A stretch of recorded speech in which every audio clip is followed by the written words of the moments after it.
Labdien, sveicināti visi klātesošie, arī visi tie, kas skatās un skatīsies mūsu interneta tiešraidē. Tātad mēs sākam diskusiju, kuras nosaukums ir izpratne par citu valsts piederīgo integrāciju Latvijas sabiedrībā. Un, protams, tā ļoti plaša tēma, un imigrācija Latvijā varbūt nav tik aktuāls temats vēl pagaidām, kā tas ir Eiropas Savienībā kopumā.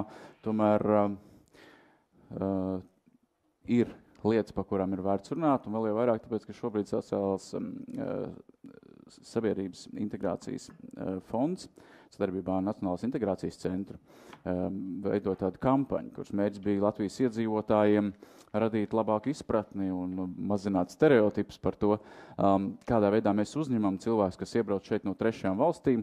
Tā skaits šobrīd Latvijā laikam 70,000 aptuveni to cilvēku, kurus mēs uzskatām par trešās valsts piederīgajiem pilsoņiem. Lielākā daļa no tiem ir ar Krievijas pilsonību, bet joprojām tā ir 65 valsts, dažādas kultūras, dažādi cilvēki. Un runāsim par to, kādā veidā šī kampaņa ļoti interesantā veidā sākās un notiek īstenībā arī šī diskusija galā ir šīs kampaņas sastāvdaļa. Runāsim par to, kas ir šie stereotipi, kas mūsu sabiedrībā pastāv un kāda ir realitāte, kuriem stereotipiem varbūt ir pamats, kuriem galīgi nekādu bažu nav. Es došu vārdu visiem pēc kārtas šodien arī mūsu diskusijas dalībniekiem. Mans vārds ir Gundars Rēders, būšu šī pasākuma moderators un šobrīd iepazīstināšu jūs ar viesiem. Tātad Džordžs Stīls, sēž tur. Cilvēks, kas arī jau ir iesaistījies kampaņā ar savu viedokli. Sigīta Zankovska-Odiņa, Latvijas cilvēktiesību centra pētniece. Labdien! Andrejs Berņikovs, politologs, Ārens Kaktiņš, sociologs un tirgus un sabiedriskās domas pētījuma centra SKDS direktors. Jānis Palkalnieks, draugiem.lv grupas runas vīrs, sociālo tīklu eksperts. Tātad Gunnar Rēderi iepazīstināja. Filips Rajevskis, politologs, Indra Mangule, providus pētniece, imigrantu integrācijas un pilsoniskās līdzdalības jautājumos un Šemja Cārganta. Jūs esat dzīvojis Latvijā šobrīd? Nē, bet jūs zināt, ko nozīmē dzīvot Latvijā un būt par to pilsoni, par kur mēs šobrīd runājam. Viss sākās tajā brīdī, kad manuprāt, ļoti interesanta kampaņa, tika sākt veidot savi cilvēki, tātad mēs un visi pārējie esam savi cilvēki. Šeit jūs redzat, ir interesanti plakāti ar domu savi cilvēki. Tātad vai viņas līdzdalība vispārējos latviešu dziesmu un deju svētkos ir neiederīga. Šeit mēs šobrīd neredzam, kas tā ir, bet tā īstenībā ir Elīze Tīruma, kā man viņa braucēja, Latvijas pilsoni, kas ir Ukrainas tautas tērpačs. Tāds ir plakāts, kas jau ir redzams ielās, un tādā veidā cilvēki šobrīd arī ierauga mūsu cita veida un tautību cilvēks. Tad es pārliecināts, vai viņš nevēlas apgūt latviešu valodu un izprast mūsu kultūru. Tad šeit mēs redzam dziedātāju Igo. Es pieļauju, ka tas ir ķīniešu tautas tērps, šobrīd, kas ir domāts, un tādā veidā arī šādi plakāti jau ir redzami ielās. Un šeit vēl bija viens plakāts, vai tas, ka viņš izredzētāji atzīst mīlestībā citā valodā, ir nepareizi.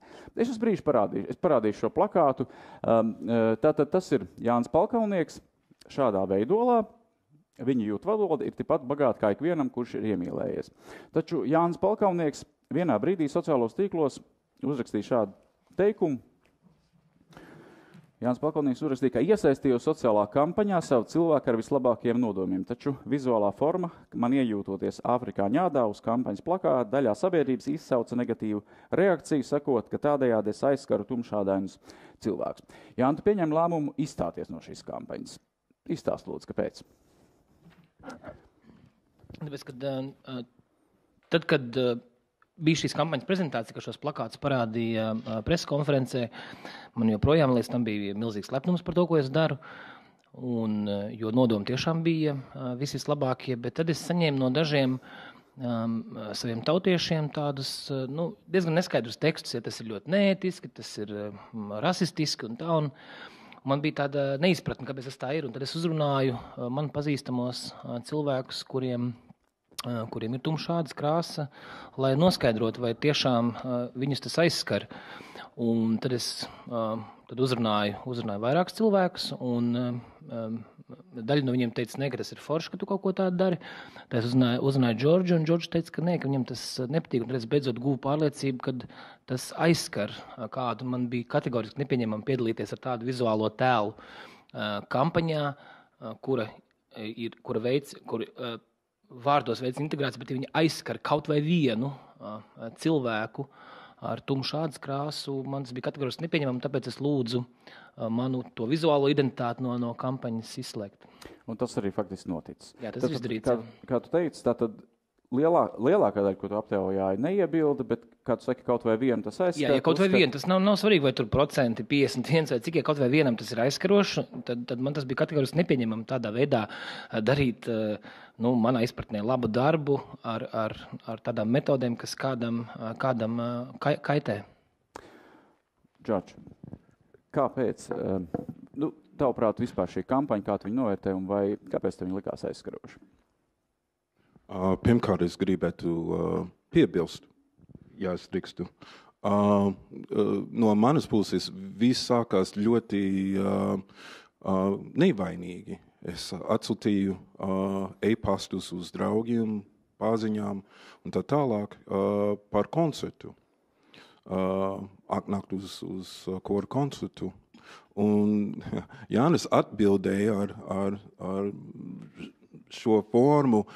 George, es piedalījos kampaņā, un es gribētu uzzināt, vai tu domā, vai šitas bildes ir aizskārošas. Un viņš sūtīja, un pirmā bildē bija tāda paša bildē, ka bija uz plakāta, un es domāju, ka tas ir nepatīkams, bet otrā bildē bija pavisam tā. Un tad sākās, mēs rakstījām turp un šurpu. Es domāju, ka vismaz 5-6 e-pastus kaut vairāk. Un, jā, pasaules praktese nav pieņēmams tas saucamais blackface veids būtu lietots. Tas nozīmē, ka blackface vispār pasaulē ir kaut kas negatīvs. Tas ir tas negatīvs karikatūras, kas aizskar tumšaidainiem cilvēkiem, sevišķi par cilvēkiem no Afrikas izcelsmes vai afrikāņu izcelsmes. Es kā afroamerikānis, kurš ir piedzimis un uzauguši Amerikā, es labi zinu šo formu, un es varu teikt, un es Jānim arī rakstīju, ka tas ir aizskaroši. Arī tajā paša laika es domāju, ka Jānis var piekrist. Es rakstīju to, ko viņš darīja vai mēģināja darīt, bija tirs viņa sirdī. Vienkārši veids bija neveiksmīgs. Jūsuprāt, neveiksmīgs veids. Man ir jautājums vēl pārējiem klātesošiem. Šāda veida kampaņas, vai jūs esat redzējuši noteikti citu valstu pieredzi, cik tālu kampaņas, kas veicina integrāciju, varbūt arī provokatīvas un provocējošas, un kurā brīdī, kā mēs varam nomērīt to tolerances slieksni, mēs esam redzējuši arī līdzīgas kampaņas, pat arī Lietuvā, kur arī izmantoti, mēs varētu teikt, diezgan provocējoši teksti, provocējošas situācijas izspēlētas. Es varu? Varbūt lūdzu, jā, Lodīns kundze. Es domāju, ka varbūt šajā gadījumā nav īsti vietā salīdzināt Latvijas kampaņu ar Lietuvas kampaņu, jo tā kampaņa tomēr ir savādāk veidot, un tas vēstījums kampaņā ir tomēr nedaudz cits. Attiecībā uz konkrēto kampaņu, manuprāt, ja mēs izmantojam slavenus cilvēkus, un mēs varam izmantot šādās kampaņās slavenus cilvēkus, tad ir ļoti svarīgi, lai cilvēki ir viņi paši. Proti, lai viņi ir šajos plakātos, un tas vēstījums ir viņu vēstījums Latvijas sabiedrībai, piemēram, kā viņi uztver cilvēkus, kas ir atbraukuši uz Latviju. Ja mēs tomēr izvēlamies šo veidu, kad mēs gribam parādīt vai ļaut šiem slavenajiem cilvēkiem iejusties citu cilvēku kurpēs, kas ir viens no veidiem, kā tu vari sajust, kā pret tevi izturās, tad es domāju, ka svarīgs ir tas vēstījums, kas ir līdzās šai te bildei, un šajā gadījumā es gribētu teikt, ka mēs iespējams varējām izmantot kampaņu, kādas līdzīgi tika veidot arī Lielbritānijā, kur arī slaveni cilvēki iejutās dažādu etnisko grupu pārstāvju lomās, bet tas jautājums, kas bija blakus šiem te cilvēkiem bildē, bija ļoti vienkārši. Vai tu pret mani izturētos tāpat, ja es būtu? Un šajā gadījumā, piemēram, ja Igo pajautātu, vai tev patiktu manas dziesmas arī tad, ja es būtu ķīnietis, vai mēs varam šādā veidā arī varbūt nedaudz provokatīvi, bet iespējams, ka šis ir viens no veidiem, kā kampaņu var veidot. Manuprāt, tas, kas ir ļoti svarīgi, ka mums ir pienācis laiks Latvijā pacelties virs tā kultūras līmeņa, jo sabiedriskās domas aptaujas rāda, ka sabiedrība novērtē un apzinās to ieguldījumu, ko iebraucēji var dot kultūras līmenī.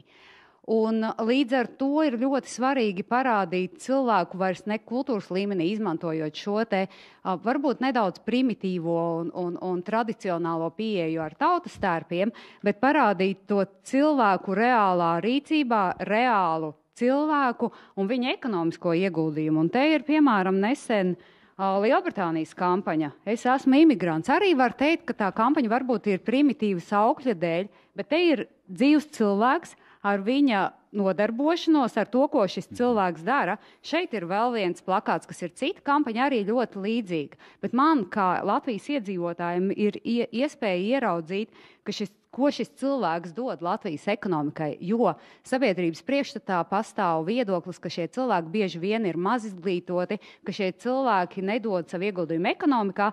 Spānijā nesen bija kampaņa Mans CV. Tās mērķis bija parādīt, ka tā maisaimniece, kas kopi tavu māju, ir ar doktoru grādu ekonomikā, un ka šim cilvēkam savā izcelsmes valstī ir bijusi lieliska karjera, bet kaut kāda iemesla dēļ viņš to nevar īstenot valstī, kurā viņš dzīvo tagad. Paldies! Vai vēl kādam sakāms tieši par kampaņu vai veidu, kādā savi cilvēki tiek uzrunāti šobrīd? Jā, lūdzu. Īstenībā Sigita jau visu pateica, manuprāt, galvenās lietas, ko es arī gribēju pieminēt. Vēl viena lieta par tieši izteiksmes veidu, kas bija izvēlēts. Ja ir runa par tādu lietu kā rasisms, tad, ja mēs vēršamies pret šo parādību vai fenomenu kā tādu, tad, manuprāt, jebkura kampaņa, kas cenšas šo izdarīt, tad viņi cenšas pateikt, ka ādas krāsa pati par sevi ir mazsvarīga, svarīgāks ir citas lietas. Šajā gadījumā šis pats elements bija paņemts un izmantots un uzsvērts. Un man liekas, ka daudz cilvēks līdz ar to tāpēc tā satrauca, jo tas izvirzījās priekšplānā. Un tad sanāca tā, ka te jau gluži negribot, sanāk tā, ka mēs vēlreiz uzsveram tās pašas atšķirības, kuras mēs varbūt negribētu uzsvērt. Tas ir ļoti atkarīgs no konteksta, manuprāt, kurā valstī kampaņa tiek īstenot. Ja runa par Lielbritāniju, tad, protams, kad imigrācijas apjoms tur ir daudz lielāks un arī daudz ilgāku laiku ir cilvēkiem bijusi iespēja tā kā pierast gan pie vizuāli redzamām minoritātēm, gan pie dažādām citām etniskajām minoritātēm Latvijā. Bet tieši tāpēc varbūt Latvijā, ja tu neesi pieredzis, šis ir veids, kā pieradināt. Es domāju, ka drīzāk daudz veiksmīgāk varētu attīstīties kampaņa, kur tiešām mēs varētu dzirdēt īstu cilvēku, īstus stāstus, kur viņi paši var pastāstīt par sevi, par to, kā ir šeit būt un kā šeit ir dzīvot. Es domāju, ka tas varētu atstāt lielāku iespaidu nekā šāds risinājums. Vai es drīkstu piebilst? Jā, lūdzu. Jā, es drīkstu piebilst. Pagājušā gada Latvijas valsts aģentūra, vai ir aģentūra tagad, lūdza man piedalīties nevis kampaņa, bet vienkārši projektā. Bija ārzemnieki, intervijas, Un cilvēks, kurš intervēja tiem ārzemniekiem latviešu valodā, bija es. Vienkārši. Bija ārzemnieki no Dienvidāfrikas, no Meksikas, arī Natālija uzvārds modele un dizainere. Viņa arī bija. Visi bija intervēja. Arī tāds veids. Tas ir veids, un mēs runājam par savām dzīvēm un arī par ko mēs darām šeit, bet ko mēs domājam par Latvijas sabiedrību. Bija interesanti. Neapšaubām ir dažādas formas, kā informēt, un tās attīstās, un mēs redzam, šeit ir arī savādāk risinājumi, bet Šamits Argan, mēs minējam cilvēkus, kuriem ir ko teikt šeit dzīvojot, kā ir būt trešās valsts pilsonim. Jūs šobrīd dzīvojat Nīderlandē, bet bijāt Latvijā vairākus gadus. Ja jums ir kaut kas par kampaņu šo sakāms un īsumā par to, ko jūs jutāt, kā jūs jutāt to attieksmi, Latvijas iedzīvotāju attieksmi pret jums? Paldies. Well, first about the company. For me, the company in many terms is reflecting social composition and social realities in terms of the images we are used. And I really much, in a way, appreciate the intention, the message that was hidden behind all the images. So it's something that gives us, that is kind of a triggering critical thinking and challenging society to think what if.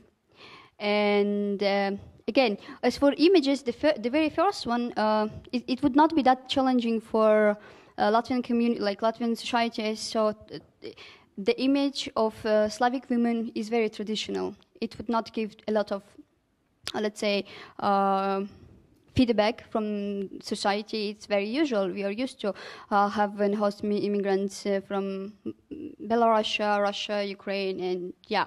As for students, unluckily, no one actually cares of them in Latvia, and they would not also attract a lot of attention or discussion because they are like people that would come. Stay here for a while and then leave, and we don't really care much about them. It's from my experience of being a student here in Latvia. And as for the very last image, as for me, it would be something that would give a lot of, that would challenge to a great extent locals. So it's already unusual image, you know, and it will provoke a lot of negative emotions at first, but maybe at some point people would think of, yeah, why not? What if? And as for the issue with blackface, I'm not, an expert in anthropology or in ethnic profiling things, but I do not see. I'm sorry, George. I do not see blackface in that image. For me, it's more like Middle Asian, Indian representative, and I agree that it's kind of overplayed, and it could have been done a bit differently, but there is no blackface from my understanding. And the second question was... Kā ir jūsu... Ko jūs piedzīvojāt pati būdam šeit? Vai jūs piedzīvojāt negatīvu attieksmi, kaut kādas Latvijas iedzīvotāju stereotips attiecībā pret jums? Latvian society is in many ways racistic, discriminatory, and a lack of intercultural communication. And it has to be addressed in a proper way. Practical examples? Kaut vienu.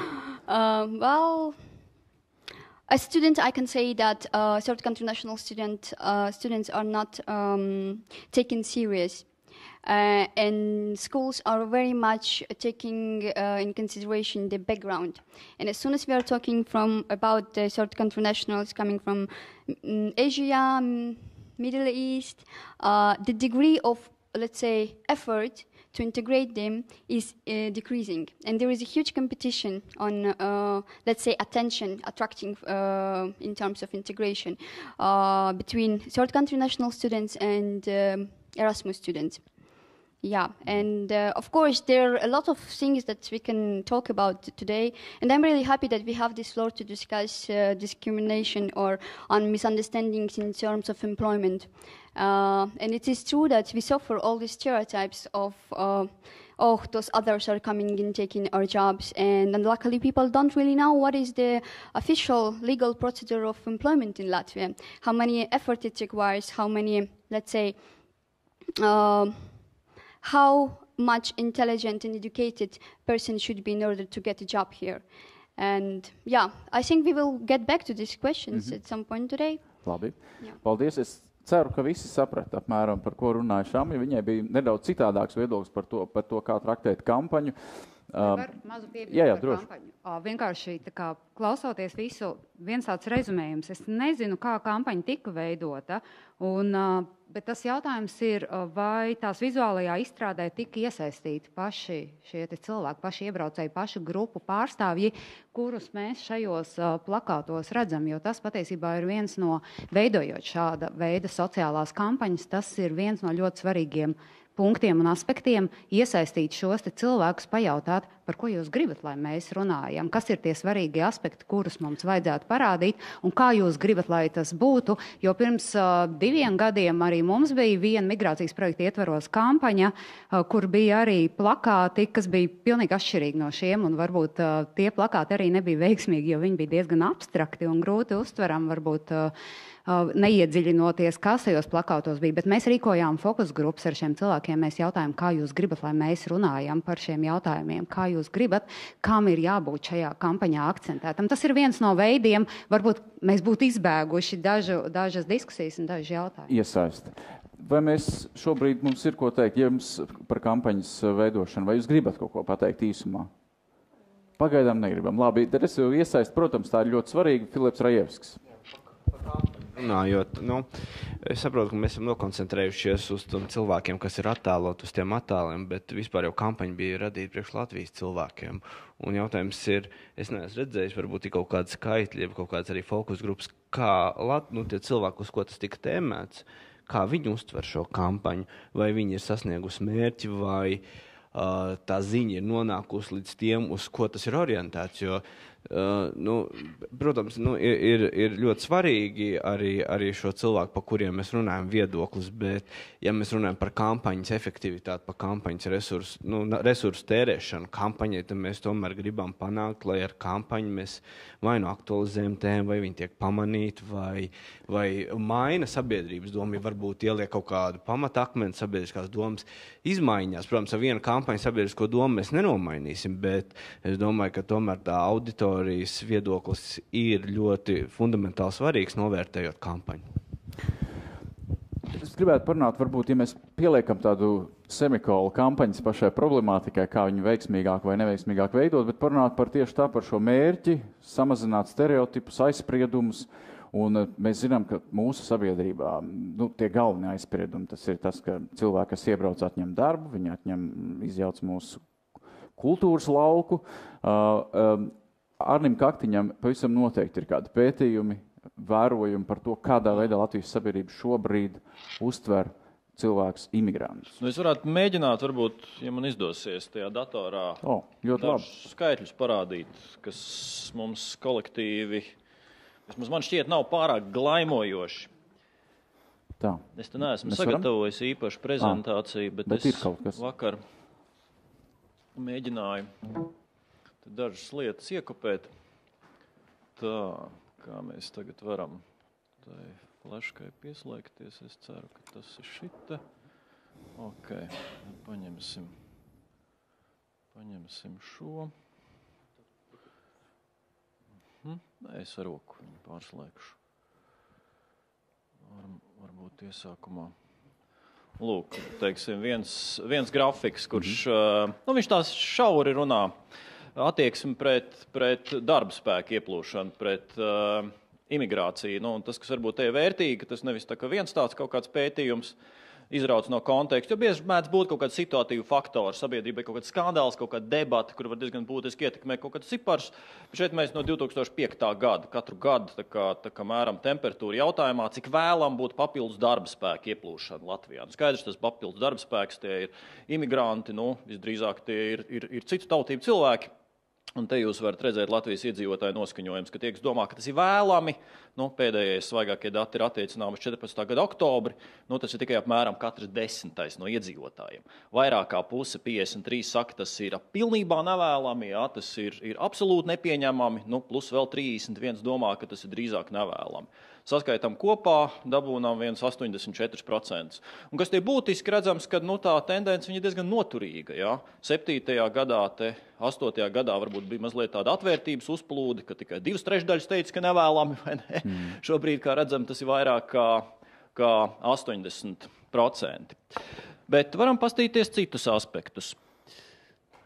Šito tagad novācam nost un ņemam prezentāciju manu. Lūk, un gribētu sākt ar šo bildi. Respektīvi, šī ir aptauja, tie dati ir attiecinām tikai uz Rīgas iedzīvotājiem. Tā ir aptauja, ko mēs taisījām Rīgas pilsētā, man šķiet, pagājušajā gadā kaut kad pavasarī. Un viņa taisni bija, viena no tēmām bija sabiedrības saliedētība, integrācija un tam līdzīgas tēmas. Nē, tas nav īstais grafiks, viņš izstījās vizuāli līdzīgs tam, ko es meklēju. Tā...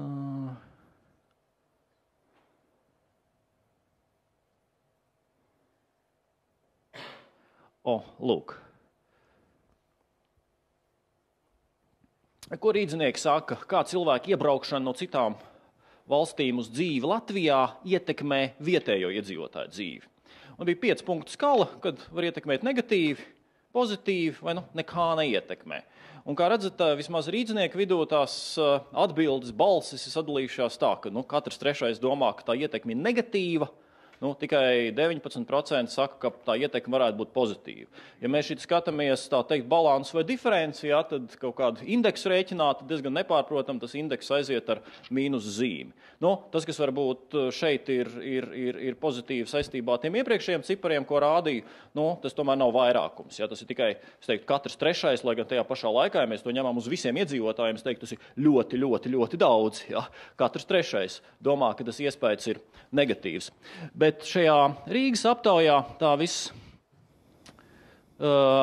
skarbākā bilde īstenībā ir šī, kas parāda to mūsu kopējo neiecietības līmeni. Man pašam tas bija īstenībā tāds, es teiktu, pat nepatīkams pārsteigums, pat zināmā mērā šokējoši. Šitas ir tāda standarta skala, ja, kādā principā tiek mērīta attieksme pret atšķirīgiem cilvēkiem. Un tas jautājums ir, ka tiek nosauktas dažādas iedzīvotāju grupas un jautā, līdz kādai pakāpei jūs vēlētos ar šādu veidu šādiem cilvēkiem kontaktēties. Un, vai jūs būtu gatavi līdz tuvai radniecībai, laulībām, kas ir tie tumši zaļākie procenti, vai tikai kā tuvu draugu, tas nozīmē, līdz tuvai radniecībai, laulībām nē, bet tuvs draugs tas varētu būt. Vai tikai kā kaimiņu, bet tuvu draudzību es viņu jau vairs negribētu. Un darba kolēģi, valsts pastāvīgo iedzīvotāju, zilais tikai turistu, nedrīkst laist valstī vispār. Un ļoti interesanti. Un te pirmā lieta, kam es gribu pievērst uzmanību, ja, ko šeit tika jau uzsvērts, ja, kad īstenībā šeit nav lielas atšķirības starp latviešiem, krieviem, ja, vai varam ņemt plašāk tur ukraiņiem vai baltkrieviem. Ja. Mēs visi esam tā saraduši, ja, kad patiesībā tur tas ir kaut kas pilnīgi pats par sevi saprotams. Ja? Mēs te visi esam viena organisma, kaut kādi dažādi locekļi. Ja?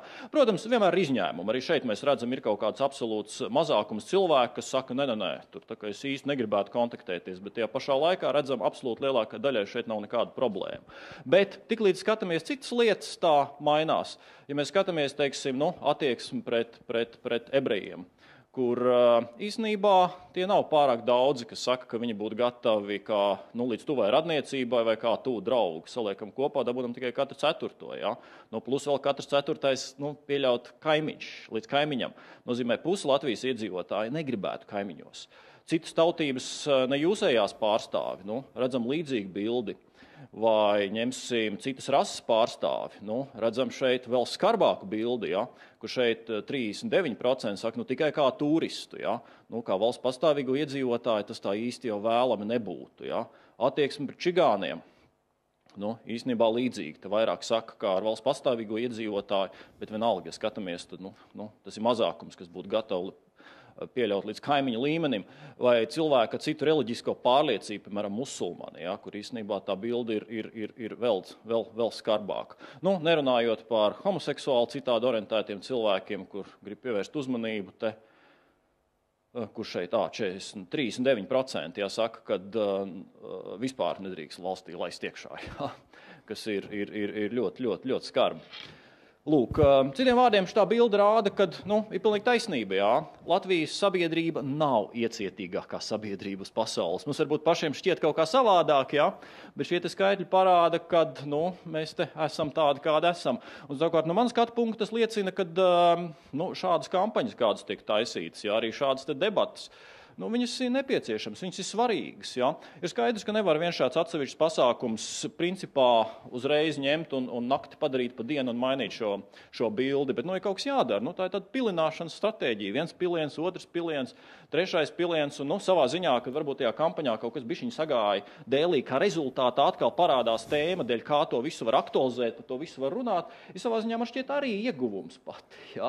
Un man nav ne mazāko šaubu, kad tas efekts visam tam un nosēdums, viņš ir pozitīvs.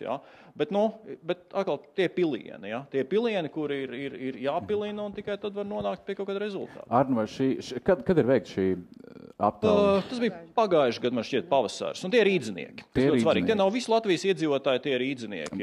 Bet vai jums ir bijušas līdzīgas aptaujas kaut kad agrāk un var redzēt kaut kādu dinamiku vai maiņu, vai mēs joprojām esam kaut kādā vienā status quo neiecietības līmenī un nekas nemainās? Tiem datiem viņiem man šķiet, kad arī iepriekš Rīgā bija pirms kaut kādiem gadiem 5 vai 6 kaut kas taisīts, un tur īstenībā tā bilde bija palikusi pat mazliet sliktāka. Pat mazliet sliktāk. Šajā laikā, Es varbūt, varu piebilst arī attiecībā tieši uz datiem, sabiedrības attieksmi.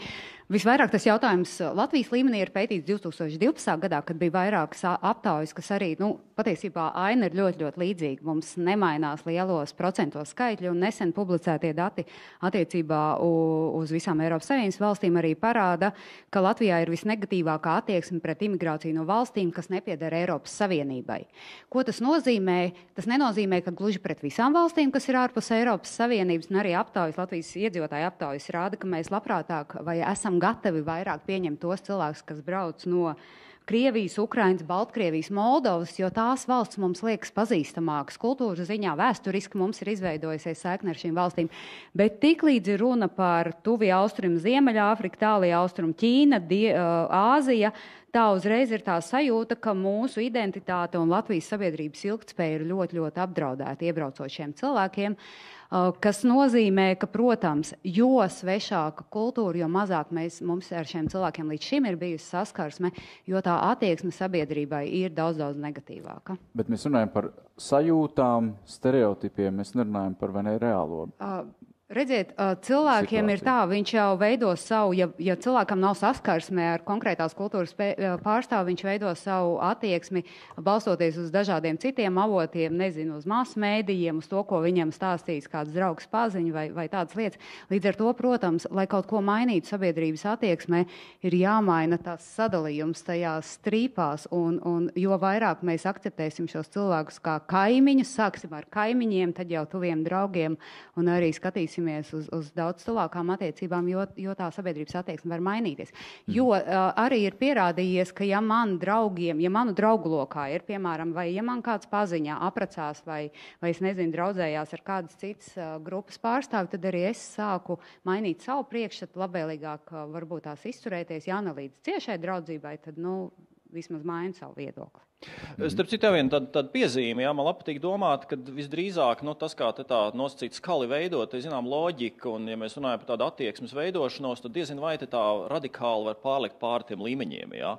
Visdrīzāk attieksme tā arī mainās, ja, ka no sākuma tu saproti, ka, kāpēc ne, taču viņi lai brauc kā turisti, kā pastāvīgi iedzīvotāji, un tad soli pa solim, vai ne, tu nonāc līdz kaimiņam, un tad īstenībā, kad viņi jau varbūt arī draugi. Ja? Piemēram, bet tas ir pakāpenisks process. Andrejs Berņikovs. Jā, es labprāt tad arī pakomentētu, kas te ir.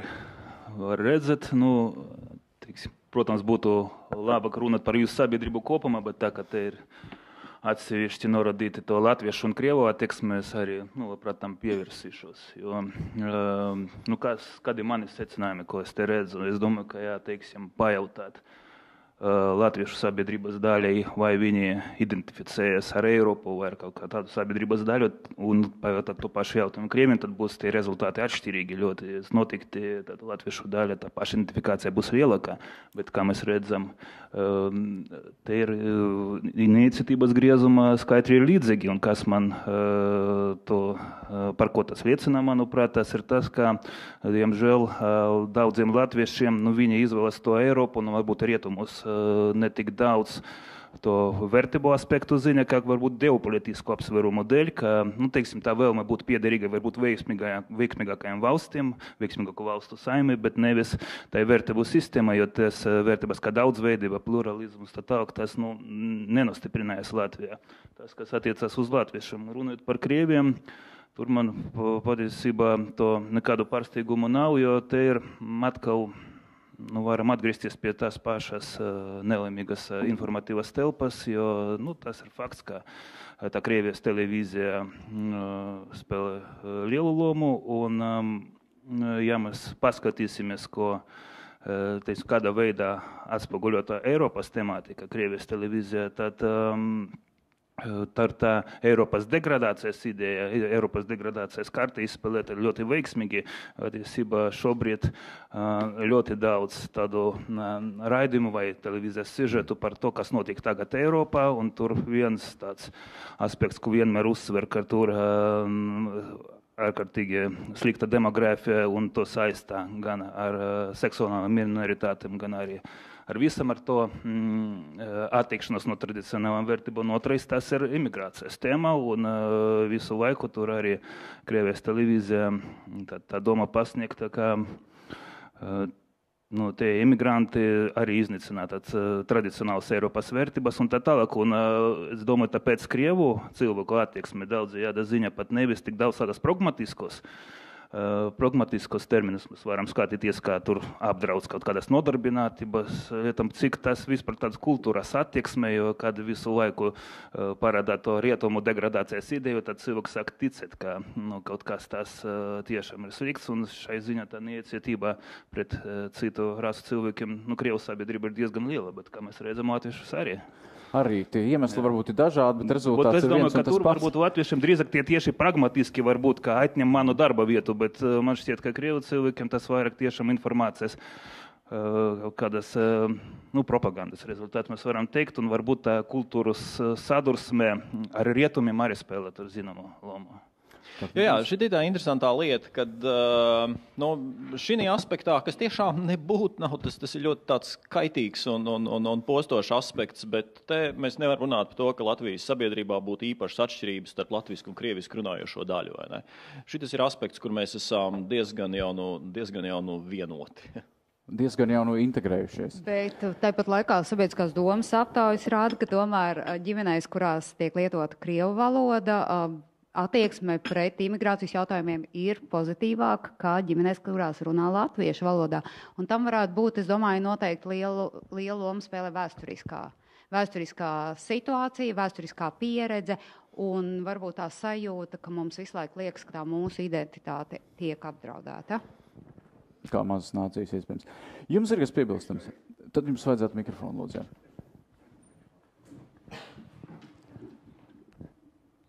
Labdien, es esmu Aldis Lazdiņš, tautības tilts valdes loceklis un arī kordirģents. pazīstot Imantu Kokaru, Gido Kokaru personīgi, jau 35 gadus vairāk. Arī Džordži, mēs esam vienā korī dziedājuši, pat nevienā valstī. Stāsts par to, braucot gan apkārt par daudzām valstīm un vērojot Latviju, kas notiekās.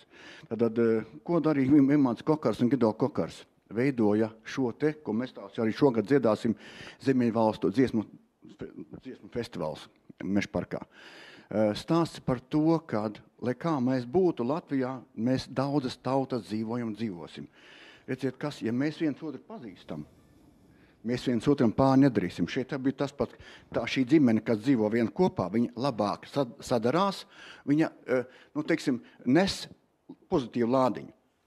Tātad viņa dara pozitīvu, es jums daru pozitīvu, viņam dara pozitīvu, ja mums ir kopīga sadarbība. Mēs vienā telpā šodien runājam, bet kopīgi, kas mums ir mērķis, lai šī labā tēma izskanētu citur un visā Latvijā.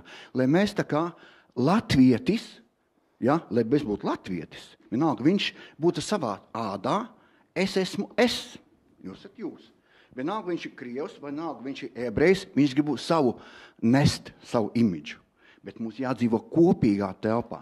Tāpēc viņam nepatika, šim Jānim nepatika šis te, es atbildu viņam vietā, nepatika, ka viņš nav savā ādā, viņš nav vairs es. Jūs sapratat, man pareizi, viņš nav es. Ebreju tautības, viņš grib būt es, bet kopā mēs varam gan dziedāt, gan vienalga to suši ēst, vienalga Japāņu, ķīnieši, kāda starpība, pilna restorāna. Es ēdīšu labprāt, jā, man interesanti, bet es nedziedāšu, varbūt dziesmu sekos, es būšu latviešu tautas starpā. Tāpēc daudzās valstīs un Kanādā un konkrēti mēs esam pētījuši, ka ir ļoti daudz valsts ielikusi finansiāli, lai gan sports, kultūra, māksla būtu tā kā vienā lielā telpā. Iedomāsimies, ka vienalga Ķengraks, Imantā vai citā vietā būtu liela telpa, liela māja, kurā pirmā stāvā ir. Atnāk sieviete ar bērnu, viņa pati nopeldās, bērnu tur uz pārām stundām nodarbojās ar kaut ko citu, skatās mākslas filmu vai multifilmu par Japānu, Viņa otrā stāvā mācās, kaut ko dziedāt, kādā citā valodā, krievu valodā, Trešā stāvā dejo kaut ko tam līdzīgu, un pa stāviem dažādās veidos gan kultūra, mākslas, sports. Mēs ar viņu varbūt, viņš ir krievu tautības nosacīt, Jāni, ja? Bet mēs esam, mēs tur kačājamies, es mūžām uz ielas viņu nepārmetīšu viņam, vai ne? Ieraudzīšu viņš ar sievu, es pasveicināšu sveicināts. Kāpēc Anglijā pieskarās tramvajā, vai piedodiet atvainojot, angļu valodā, ja? Latviski, visi tādi drūmi, tas ir mūsos pašos, mēs esam paši kaut kur vainīgi. Sāksim ar to ar sevi, kad es smaidu, ja? Tas Dievu viens no pauštiem, es veidošu šo dienu smaidīgu un mīlestību. Paldies! Paldies jums. Varbūt Džordžs Sils var uzreiz papildināt. Kāda ir tā jūsu pieredze, tā jūsu saskarsme ar tiem 1/3, kas ir it kā neiecietīgi rīdzinieki, un tas cipars ir liels. Kā jūs to izjūtat? Jūs dzīvojat pietiekami ilgi jau šeit. Jā, pagājušajā nedēļā bija dialogs tieši par šo tēmu Latvijas radio. Un mēs ar Indru un Daci un vēl vienu cilvēku runājām par šo tēmu. Un pēc tam bija iespējams ar Daci parunāties, kamēr mēs staigājām apakaļ līdz centrām.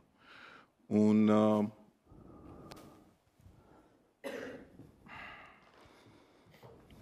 toreiz es viņai pateicu, ka ir ļoti interesanti, ka situācija tā, ka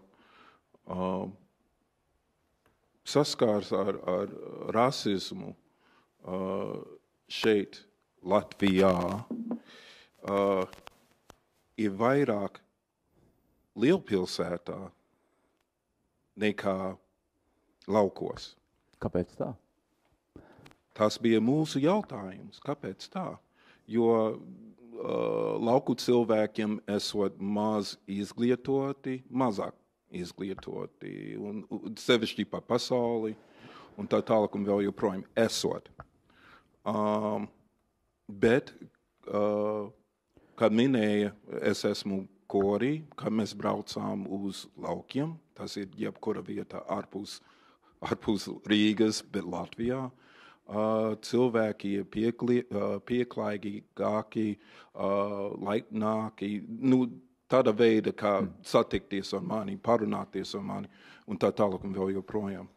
Tas ir diezgan interesanti, un tad es Dācei teicu, baigi interesanti, jo visi no Rīgas šķiet, kā ir no laukiem pārsvarā, sevišķi tagad.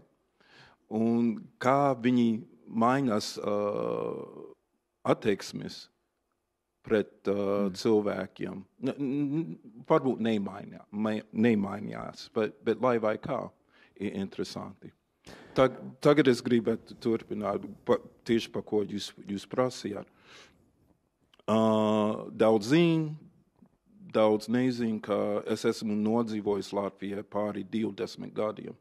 Tas nozīmē, ka es biju šeit diezgan interesantos laikos, diezgan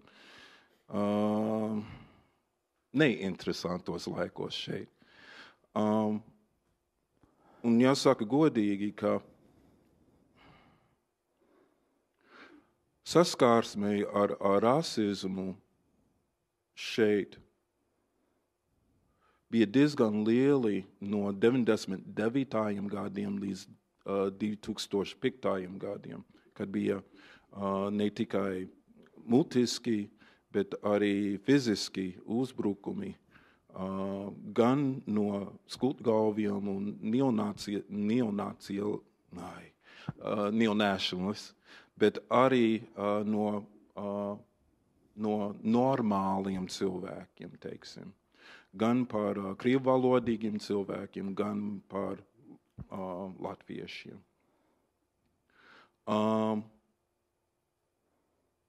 Jautājums bija, un vēl joprojām paliek, kāpēc? Kā jūs jau minējāt, mēs neesam daudz, runājot par tumšaidainiem cilvēkiem. Mēs esam maz, bet to mēs darām. Mēs esam studenti, mēs esam biznesmeni, mēs esam sportsmeni. Mēs neesam cietumos, mēs neesam noziergi.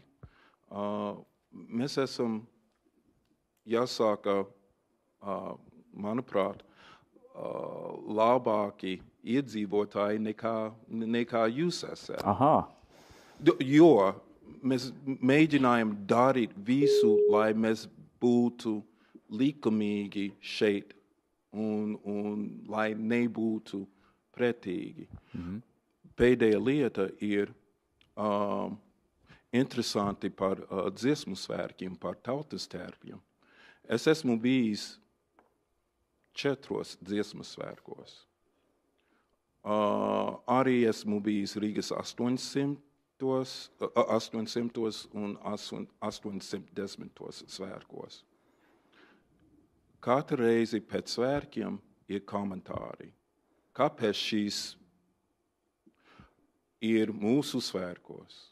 Kāpēc rāda viņu ekrānos, televīzijā un tā tālāk? Kāpēc šīs runā latviešu valodā? Kāpēc šīs dzied mūsu dziesmas un tā tālāk un vēl joprojām? Mums ir teiciens angļu valoda, damned if you do and damned if you don't. Lāst, ja tu dari, lāst, ja tu nedari. Bet tā ir. Tā ir mūsu dzīve šeit Latvijā.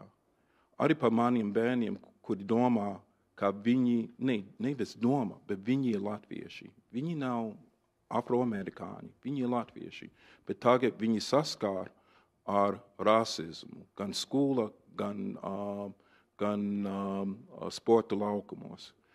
Manam dēlam ir tikai 6 gadi.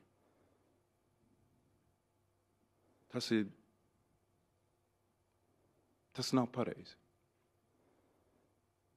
Jā. Bet tā, paldies jums un par jūsu pieredzi, bet tā pozitīvā ziņa, ka, kā jūs teicāt, vismaz fizisku uzbrukumu pēdējā laikā vai jūs neesat dzirdējuši par tādiem? Vai Nesmu dzirdējis, bet arī tajā laikā, kad bija daudz, salīdzinoši daudz, bija daudz vairāk, par ko mēs uzzinājām, bet nebija rādīts mēdījos. Jūs varat pakomentēt, jā. Piebildīšu. Jā, statistiski pēc drošības policijas datiem mēs varam teikt, ka šādu uzbrukumu nav. Pagājušā gadā gan viens bija. Uzbrukums oficiāli reģistrēts, bet tas, ko mēs arī zinām neoficiāli no cilvēkiem un arī no ārvalstu studentiem, ka šādi uzbrukumi ir, šie cilvēki vienkārši negriežās policijā, jo viņi uzskata, ka šie jautājumi netiks pienācīgi izmeklēti, ka viņi netiks uzskatīti kā rasistiski noziegumi. Šiem cilvēkiem bieži vien ir kauns par to, ka viņiem ir uzbrukts. Tas ir arī atkarībā no kultūras, jo ir kultūras un reliģijas, kurā uzbrukums, piemēram, vīrietim, tas ir pazemojoši. Un līdz ar to šie cilvēki labākajā gadījumā pasaka varbūt nevalstiskām organizācijām, ka šādi gadījumi ir bijuši, bet viņi nav gatavi par tiem runāt publiski, viņi nav gatavi vērsties policijā un risināt šos jautājumus kaut kādā citā veidā. Un man nesen bija izdevība runāt arī ar nigēriešu organizācijas vadītāju Latvijā, un es viņam tieši tā arī jautāju, vai situācija ir uzlabojusies, jo viņš 15 gadus dzīvo Latvijā, un viņš teica, tu ko, mani vēl pagājušajā nedēļā uz ielas nosauca par mērkaķi. Tā kā, protams, var teikt, ka daudz kas ir atkarīgs no cilvēkiem, bet vienkārši tas, ka mēs par to nedzirdam, rada mums to ilūziju, ka šādi gadījumi nav. Paldies. Es mēģinu sazināties Skype ar Inesu Lazdu-Masulu, kas šobrīd ir Vācijā. Es ceru, ka mums izdosies. Tikko kā izdosies, mēs sāksim runāt. Bet mēs tikmēr varam paturpināt diskusiju. Man likās arī interesants tas aspekts, par ko arī Andrejs Berņikovs pieskārās nedaudz. Cik lielā mērā šobrīd mēs vispār par kādu integrācijas līmeni mēs varam runāt? Mēs esam runājuši par latviešu un krievu integrāciju savstarpēji, un izskan argumenti, ka šeit mēs jau esam īstenībā sasnieguši ļoti labu līmeni, jo īstenībā mēs dzīvojam jau absolūti...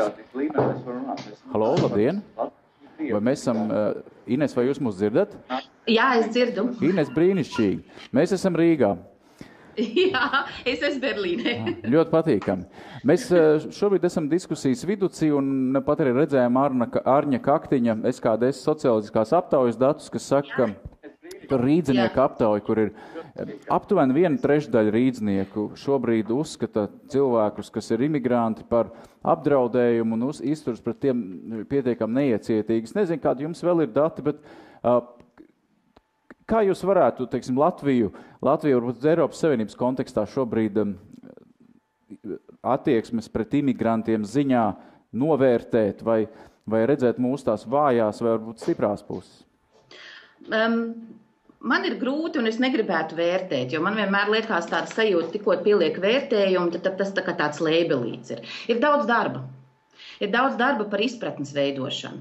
Un strādājot, man ir tas gods būt pašai migrantei citā valstī, tā kā es zinu ar emocionāli, kā tas ir. Ja? Un no savas pieredzes es vienmēr arī kolēģiem stāstu, kad es biju tas briesmīgais austrumu eiropietis, kas gribēja nabaga rietumu Eiropu apgāst, un kā pa mums rakstīja presē, īpaši pirms iestāšanās Eiropas Savienībā, ka mēs bijām kandidātu valsts, dzīvoju arī jau Berlīnē. Un tad man pašai personīgi bija tāda vienmēr sajūta, bet kāpēc tā runā, kāpēc tā saka, tā taču nemaz īstenībā tik traki nav un kā tas viss būs. Un man vienmēr atrada attaisnojumu man personīgi un teica, nē, Ines, tas nav par tevi, tu esi studenti, tu tāds kārtīgs cilvēks, tu valodu māki, tu jau darbojies, jā. Un tad man pašai tāds pirmo reizi bija tāds piefiksējums, jā, bet kā tad ir manās mājās un kā tad ir Latvijā? Un tad man pašai nācās ar to strādāt, arī tāpēc, ka tā profesija ir tāda, un pašai ar sevi daudz domāt un analizēt, kā tas veidojās. Un es varu pateikt vienu lietu. Ja cilvēkiem ir iespēja izteikties, un ja ir iespēja darboties, un viņi saņem argumentus un runāt un diskutēt, ja, tad no pieredzes, pēdējo 5 gadu pieredzi strādājot tieši ar valsts ierēģiem, pašvaldību darbiniekiem, kas strādā ar ārzemniekiem, nākas secināt, kad mainās šī attieksme. Un attieksmes maiņa nav vienkārši, jo es pati sev vienmēr uzdevu jautājumu, kas liek man lietas pārvērtēt un uz tām skatīties savādāk? Kas ir tie motivatori? Kas mani spēja izmainīt? Un tā ir, es priekš sevis teicu tā, tas ir empātiska uztvere kaut kādai izpratnes veidošanās, piedzīvotais, un diskusija ar labiem argumentiem. Un es vienmēr saku, diskusijai ir viens būtisks aspekts. Viņai jābūt ir aci pret aci līdzīgās pozīcijās. Un tas ir ļoti grūti, ja mēs runājam par vairākumu un mazākumu. Jūs teicāt, ka pēdējos 5 gadus mainās. Kas mainās un kāpēc mainās? Mainās jautājumi, kur uzdod, mainās cilvēku attieksmes pret noteiktām lietām. Jo tas, ko es nedzirdēju visu diskusiju, jo internetā bija iespējams tikai kāds pēdējais 20-25 minūtes sekot līdzi. Tas, ko runāja par rasi un etniskā piederību no dažādību viedokļa, tas ir viens no aspektiem. Mums jau ir vēl dažādības sabiedrībā, par ko ir vērts runāt un diskutēt un kā tas veidojās. Un kurā brīdī, kas ir aktuāli, ja mēs paskatāmies kaut vai šo, kā lai saka, attieksmes maiņu pret tiem latviešiem, kas ir izbraukuši un paši kļuvuši par migrantiem. Tas bija otrs aspekts, kas mani pārsteidza, kad es strādāju Latvijā pēc 2008. gada, pēc krīzes, kad arī no šo mācību dalībniekiem bija teiciens, jā, tu neesi nekāds Latvijas patriots, tu tikai aiztinies, gribi vieglāku dzīvi un tam līdzīgi. Ja? Kas pieņemsim, 2003. gadā vispār nebija arguments. Ja? Tā kā sabiedrība mainās ne tik ātri, kā mums varbūt gribētos, bet viņa mainās. Ko mēs varam darīt? Nu, šobrīd ir kampaņa Savi cilvēki. Jā.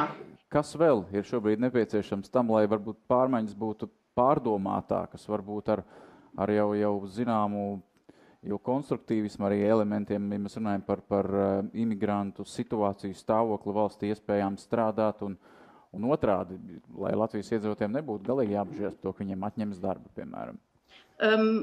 Es domāju, ka ir jāveido diskusijas no līdzvērtīgām pozīcijām, jo man uz doto brīdi man liekas, ka ir par maz sarunas, kur nav šīs, teiksim, mēs esam, jā, un jūs esat. Šo līdzvērtības līmeni ir ļoti grūti atrast.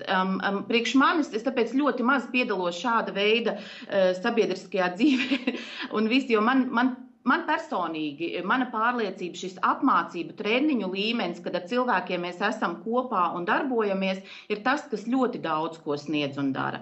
Ir ļoti grūti nopamatot, kāpēc tas ir vajadzīgs. Es vienmēr smējoties saku, tā kā preventīvie pasākumi, lai kaut kas mainītos. Ja? Jo es domāju, faktu konstatācijas par to, kā ir tā kā foto uzņēmums, kurā brīdī mēs šeit atrodamies, apliecina to, ka darba vēl ir daudz un tas ir nepieciešams. Es nezinu, varbūt ir kādas citas radošas pieejas, kā to varētu darīt. Bet viens ir skaidrs, šādas kampaņas Savi cilvēki, kur laikā sanāk visi kopā un diskutē, ir ļoti nepieciešams. Bet pats pēdējais tad jautājums, cik lielā mērā šobrīd Vācijā, kas ir viena no lielākām imigrantu valstīm Eiropā, Jā. Kas ir viņu uztraukums un bažas par to, ka viņi ir maz, piemēram, strādājuši, nepietiekami strādājuši, vai viņi kaut ko mēģina mainīt savā imigrācijas politikā? Migrācijas politika ir mainījusies pēdējos gados ļoti radikāli. Nu, teiksim, pozitīvais attiecībā pret mani kā personu jāsaka, es kā austrumu eiropietis vairs netiek uztvert kā drauds, bet vēl joprojām austrumu eiropietis. Ne drauds, bet vēl ne draugs, ja gluži. Vēl ne draugs, gluži, ja draugs jūs jau esat. Nē, ne draugs, bet drauds. Jā, kā bija pirms iestāšanās, kad 10 valstis nāca Eiropas Savienībā. Tad bija nostāja savādāk. Uz doto brīdi ļoti aktuāls jautājums ir attiecībā par reliģiskām piederībām, par islamu. Par to daudz tiek diskutēts. Un otra lieta, kas ir interesanti no migrācijas politikas viedokļa, ir tas, ka ir skaidri definēts un lielākā daļa arī sabiedrības, vismaz tas, ko es esmu lasījusi, piekrīt tam, kad ir nepieciešami augsti kvalificēti migranti. Par šo diskusiju neiet. Ja iet runa par kvalifikāciju, ja iet runa par profesiju, kas ir nepieciešama, tad šī pieņemšanas robeža vai atvērtība ir daudz lielāka.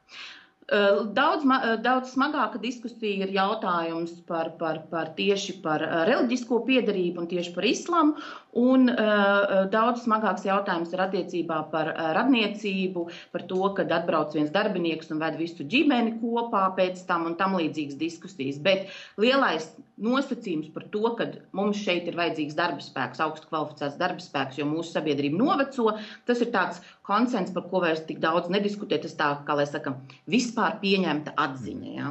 Un tad ir paralēlie procesi. Paldies, Ines, paldies par domām un idejām, lai labi Vācijā. Es saprotu, ka drīz būsiet atkal atpakaļ. Jā, nākamnedēļ.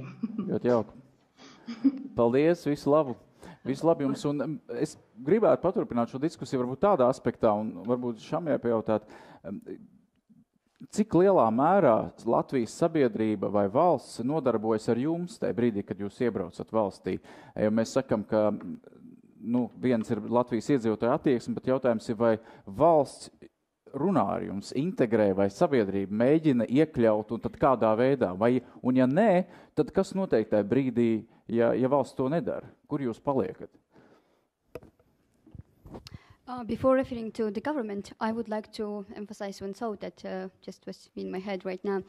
While working with Latvian society in different groups in terms of integration, the most common opinion that was in the group that was dominating was, well, those others are coming and they have to learn our language, cultural traditions, customs, and whatsoever. And then we face the situation already in public, while living normal life, that you kind of in a way are speaking language, you are more or less familiar with customs, and you understand a lot. But then the requirements are getting higher, and then we face racism. Because even though you speak language, you know culture, you live here, you understand a lot of things about the country, you respect the history, whatsoever.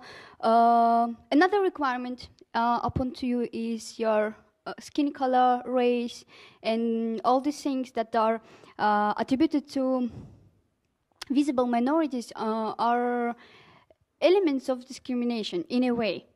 And therefore, I'm just thinking like, how can we deal with that thing? When is the point where we will be able to just look deeper out of all this, our, visible differences, and start to put ourselves in other shoes and see just human being? That was the thought that, yeah. Mm-hmm. And as for your question, in these terms, I do see development within last years in Latvia, because when I just came, there were many difficulties in terms of even accessing the language classes or other integration services. There are developments in these terms, but still they are not enough, because if you guys address us as third country nationals and we fulfill requirements, then in a way society is aside, and they are not informed well about who we are and what are our ideas and in fact things that are bringing us here, and with this regard I am thinking of racism, that is like in that racism or that discrimination that we face, and it's very scary because it's leading to, in a way, segregation, and in a way creation of parallel communities. And those communities are, even so sometimes we would think, well, they are short-term, as it happens right now to me in the Netherlands. I'm highly skilled migrant, and there are no any kind of integration programs for people like I am. And the thing is that last week in Groningen University we had a huge discussion about intercultural communication issues and stuff.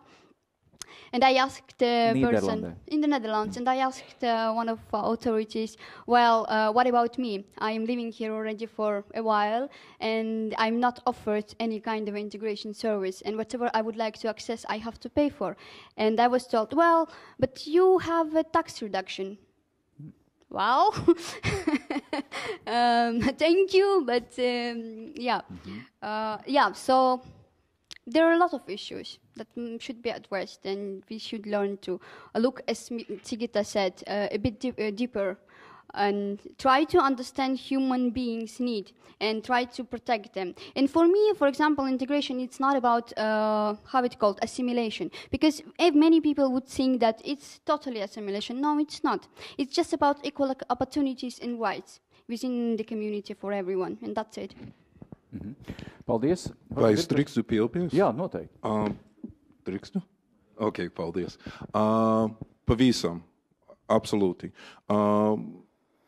Mums bija ļoti laba un cieša attiecības. Es nepateikšu kāpēc, bet nē, es biju viņas skolotājs kādreiz, sen. privāts skolotājs. Latviešu valodas skolotājs? Vai? Diez vai nē. Okay. Tomēr mēs arī runājam par šītām tēmām. Un īstenībā viss, ko viņi teica, ir pilnīgi absolūti pareizi. Sevišķi par situāciju, ka cilvēks var iemācīties valodu, piedalīties tradīcijas un tā tālāk un vēl joprojām. Tik un tā, ja ārējā ir savādāka nekā jūsēji, tad nekāda gadījumā mēs būsim pieņemti cilvēki, tā kā ir tie divi latviešu vārdi – mūsējais un savējais. Kādreiz es kļuvu par mūsējo, bet man teica, ka es nekad nebūšu savējais. Nekad. Un es prasīju, kāpēc. Man teica, jo tu esi savādāks ārējā. Man to pateica. Bet es gribētu atnākt apkārt pie bērniem. Mani bērni vienalga, kā skatās ārējā, ir latvieši. Un mani bērni nav vienīgi Latvijā. Ir daudz, kuriem ir vecākais tēvs vai mātei no ārzemēs. Un viņi iet uz latviešu skolām, un viņi domā, viņu mentalitāte ir latviešu, nevis ārzemē. Un pēdējā lieta ir, es gribu pateikt, ka tikai tad, kad cilvēki šeit ir izglītotāki par imigrāciju. Jo imigrācija nav tikai viena virziena. Nav tikai viena virziena, bet abas virziena. Imigrācija ir jāmācās par imigrāciju vietējiem cilvēkiem un arī palīdzēt tiem iebraucējiem. Paldies, bet kaut kungs gribētu piebilst. Te vienkārši bija interesanti pieminētas arī citas valstis, tā skaitā Vācija un Nīderlande, un man arī te ir ko teikt, jo es minēju jau iepriekšējā savā runa, ka svarīgi noturēt to Eiropas, nevis noturēt, bet pat ieviest vai pienest Eiropas vērtības, un ko es ar to domāju, jo parasībā Eiropas vērtības arī tāds stiepjams iedziens, un manuprāt, to, ka tā Eiropa, kas, teiksim, man tuvu pie sirds, tā ir tā Eiropa, kas pat izveidojas ne tik daudz tās renesanses apgaismības un reformācijas kontekstā, kā bija tās progresīva vērtību ienākšana, bet tas galvenais pavirziens bija tieši, kā tāds, var teikt, kulminācija visu iepriekšējo to progresīvas attīstības kulminācija bija tieši 70. gadus pagājušajā gadsimtā saistībā ar visam tam kustībām par pilsoņu tiesībām un tā tālāk un tā joprojām. Un, diemžēl, mēs nevaram tikai Latvijas šobrīd pārmest, kā šis daudzveidības vērtības ir nepietiekami atbalstītas, jo arī tās pašas Nīderlandē, ja mēs skatīsimies tās reformas, kas notika pēdējo 10 gadu laikā, tad viņa tiešām arī liecina par to zināmu atteikšanos no tām vērtībām, kas bija izcīnītas 70. gados, kad, teiksim, manuprāt, 70. gados visbrīvākās valstis bija ASV un Nīderlande tieši, bet pēdējos 10 gadus Nīderlande īstenoja tādas reformas, kā patiesībā no tām visam liberālam brīvībām viņa tikai paplašināja seksuālu minoritāšu tiesības, kas ir labi, un arī atrisināja visas šīs lietas ar eitanāziju, bet kas attiecās uz multikulturalismu un imigrācijas lietām, viņa tur drīzāk aizgāja negatīvajā virzienā, un tāpēc te ir arī, zināmā mērā, visas Eiropas sadursme tagad, vai mēs palikam pie tā multikulturalisma vērtībām, vai mēs tomēr kaut kā mēģinām īstenot kaut ko tādu, kas it kā liberālis, bet liberāla doktrīna, bet ar saviem ierobežojumiem. Un man šķiet, ka šī tendence ir bīstama, kad mēs atkal mēģinām tad uzsvert, kā svarīgi saglabāt tikai tas rietumu daļu, bet tas, zināmā mērā, saistīts ar neiecietību ar citām kultūram. Un šī problēma skar tagad visu Eiropu. Tieši tā, un es domāju, ka varbūt paliekot pie šīs domas es domāju, ir notikumi Eiropā, kas liek daudziem pārvērtēt attieksmi, grib vai negrib, un arī cilvēkiem droši vien veidojas jauni stereotipi. Bet bija arī jautājums par to, ko mūsu valsts dara vai kā mūsu valsts rīkojas šajos gadījumos, un es gribētu teikt, ka tas, ko mēs redzam, kā jau Mīra teica, arī tā pamazām tā pārmaiņa notiek, un ja kādu laiku vēl dominēja šī attieksme, ka mums ir jātiek galā ar pagātnes migrācijas sekām, un nav ko domāt par tiem cilvēkiem, kas iebrauc tagad, jo viņu jau nav tik daudz. Gan jau viņi, jā, tieši tā, un gan jau viņi kaut kā paši tiks galā, tad pateicoties Eiropas Savienības fondiem un līdzekļiem, mēs esam sākuši domāt arī par to cilvēku integrāciju, kas iebrauc Latvijā šobrīd, bet kāpēc tas notiek? Tas notiek tāpēc, ka mums ir šie Eiropas Savienības līdzekļi. Un patiesībā Latvija šobrīd ir tādas bedres priekšā vai aizas priekšā, ko mēs darīsim šobrīd, kad mums beidzās šie Eiropas Savienības līdzekļi. Jāatzīst, tur ir 25% arī valsts līdzfinansējums. Bet lielā mērā mēs esam pateikuši, ka tā ir Eiropas Savienības tāda atbildība, lai mums šeit viss ir kārtībā. Kas notiks šobrīd, kad būs pārāvums šajā finansējumā, vai valsts ir gatava apzināties, ka tā ir arī valsts atbildība un valsts vajadzība ieguldīt līdzekļus šo cilvēku integrācijas pasākumos, kas ir valodas kursi, kas ir dažādas integrācijas programmas, jo šobrīd tā pieeja ir ļoti uz projektiem balstīta, tā nav sistemātiska, tie ir īslaicīgi projekti, un līdz ar to mēs gribam rezultātus, bet mēs negribam ieguldīt līdzekļus un darbu. Bet kas notiek tajā brīdī, ja nav šo līdzekļu, ja rodas tas pārāvums? Kas ir tas apdraudējums vai risks Latvijas sabiedrībai? Es tieši gribēju, es priecājos, ka Sigita par šo sāka runāt, jo pirms tam arī, kad mēs runājām ar Inesi, un viņa minēja gan augstu kvalificētos iebraucējus, gan prevenciju un tādas lietas. Man tas viss saliekās vienā tādā bildē kopā. Šobrīd tiek strādāts pie imigrācijas politikas koncepcijas Latvijā. Es vēl joprojām ceru uz to, ka šis dokuments mums visiem palīdzēs šajā ziņā, bet, protams, tas pats par sevi negarantē nekādu finansiālu tādu konkrētu atbalstu, bet mēs varam uz to cerēt. Ko es gribēju piebilst šeit, ir, kāpēc tas ir tik svarīgi. Pirmkārt, kāpēc mēs šeit šodien esam, kāpēc mēs par to runājam, kāpēc ir svarīgi runāt par finansējumu un vispārējo tās nav. Protams, ka tolerance un iecietība ir viens ārkārtīgi svarīgs jautājums, un daudz jums teiks, ka tādas lietas prasa laiku, un mums ir par to jārunā pamazām, un par pilināšanu mēs runājam, es piekrītu, ka pamazām caur sarunām tas var palīdzēt. Bet ir tādi arī mazliet praktiskāki apsvērumi, ko es gribēju pieminēt. Vismaz pēdējā data, ko es esmu redzējis no ekonomikas ministrijas tautsaimniecības attīstības prognozēm, saka tā, ka ja mums turpinās situācija tāda, kā viņa ir šobrīd, un ekonomika turpinātu augt, teiksim, par 3–4% gadā, savukārt iedzīvotāju skaits mums pamazām saruktu, tā kā viņš to šobrīd dara, cik tur bija, 6–10% aptuveni. Mēs arī novecojam kā sabiedrība, bērni dzimst mazāk, cilvēki arī dodās prom. Ja šāda tendence turpinās, tad 2030. gadā mēs varam skatīties uz vēl papildus kaut kādiem 200 tūkstošiem brīvām darba vietām, ko daļai mēs varētu paši aizpildīt lokāli, bet mums vienkārši pietrūkst darba roku. Tas ir viens apsvērums, kas ir jāņem vērā. Otra lieta, ko nevar nolikt malā kā mazsvarīgu, manuprāt, ir ģeopolitiskā situācija.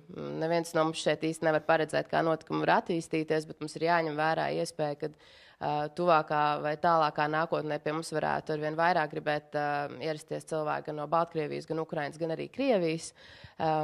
Un pie apstākļiem, ja mēs šobrīd nerunāsim un nedomāsim valstiskā līmenī, ko mēs varam nacionālā līmenī darīt, lai sakārtot savu imigrācijas politiku. Jo šobrīd mums ir, pati tie cipari ir mazi, kādi viņi ir šobrīd. Tas ir no vienas puses pat labi, jo mums vēl ir varbūt dots laiks sakārtot savu sistēmu, pirms ir par vēlu. Jo, ja jūs iedomājaties situāciju, kad pēkšņi ierodas ļoti liels skaits iebraucēju valstī, kur saņēmēja sabiedrība, tam nav gatava ne mentāli, ne kulturāli, tad mēs varam iedzīvoties pavisam lielās problēmās. Un tad jau arī par to pašu rasismu mums vajadzēs nāksies domāt daudz nopietnāk. Un es vienkārši gribēju to uzsvērt vēlreiz, kad ir ļoti, ļoti svarīgi to darīt tagad, kamēr mums ir iespēja. Kamēr mums ir iespēja. Jūs gribētu kaut ko piebilst, lūdzu? I just want to ask Sigita or Indra if there is any action plan as for now or integration plan, and what are the prospects with this regard? Nu, jā, protams, ir nacionālās identitātes, pilsoniskas sabiedrības un integrācijas pamatnostādnes, kurās ir paredzēta vairāk pasākumu imigrantu integrācijai, bet, kā mēs zinām, tas, kas ir rakstīts uz papīra, nevienmēr nozīmē, ka tiek īstenots dzīvē, jo tam vajag finansējumu. Un, ja nav finansējuma, mums ir izveidots Nacionālais integrācijas centrs, mums ir labas iestrādes dažādu organizāciju projektos, bet tās draudz ir tas, ka tas tūlīt apstāsies. Un mums nebūs finansējuma, un nevienam nav plānu. Es zinu, ka gan Sabiedrības integrācijas fonds, gan Nacionālais integrācijas centrs šobrīd runā arī ar politiķiem un cīnās par to, lai šāds finansējums būtu. Un es ļoti ceru, ka mūsu politiķi to sadzirdēs. Jo, protams, ka mēs varam teikt, ka tā ir šo cilvēku atbildība iet un atrast sev kursus, mācīties un iekļauties šajā sabiedrībā. Jā, bet integrācija ir apusējs process, divpusējs process, un tas ir tas fantastiskais, kad mēs pastamies sabiedriskās domas aptaujām, tad cilvēkiem prasa, vai jūs domājat, vai iebraucējiem būtu jāzina latviešu valodu un kultūru? Jā, jāzina. Vai valstī ir jāiegulda līdzekļu, lai šie cilvēki apgūtu valodu? Nē, nav. Tā ir viņu atbildība. Nē, mīļie draugi, tā nav tikai viņa atbildība, tā ir visu mūsu atbildība. Jā, arī bija interesanta doma izteikta par ģeopolitisko situāciju, jo tas tiešām tagad izveidojas tādi apstākļi, ka mēs nevaram visu imigrācijas politiku reducēt tikai uz nodarbinātības politiku, jāņem vērā arī drošības politika. Un šai ziņā te ir atverts jautājums, jo tiešām arī bija minēts, ka varbūt vislielākā imigrantu plūsma varētu būt tiešām no postpadomju telpas, no Baltkrievijas, no Moldovas, varbūt no Ukrainas, arī no Grūzijas un arī no Krievijas. Un te man ir jautājums, varbūt par ko ir vērts padiskutēt. Teiksim, šobrīd ļoti daudz runā par alternatīvas informatīvas telpas veidošanu Krievijas auditorijai.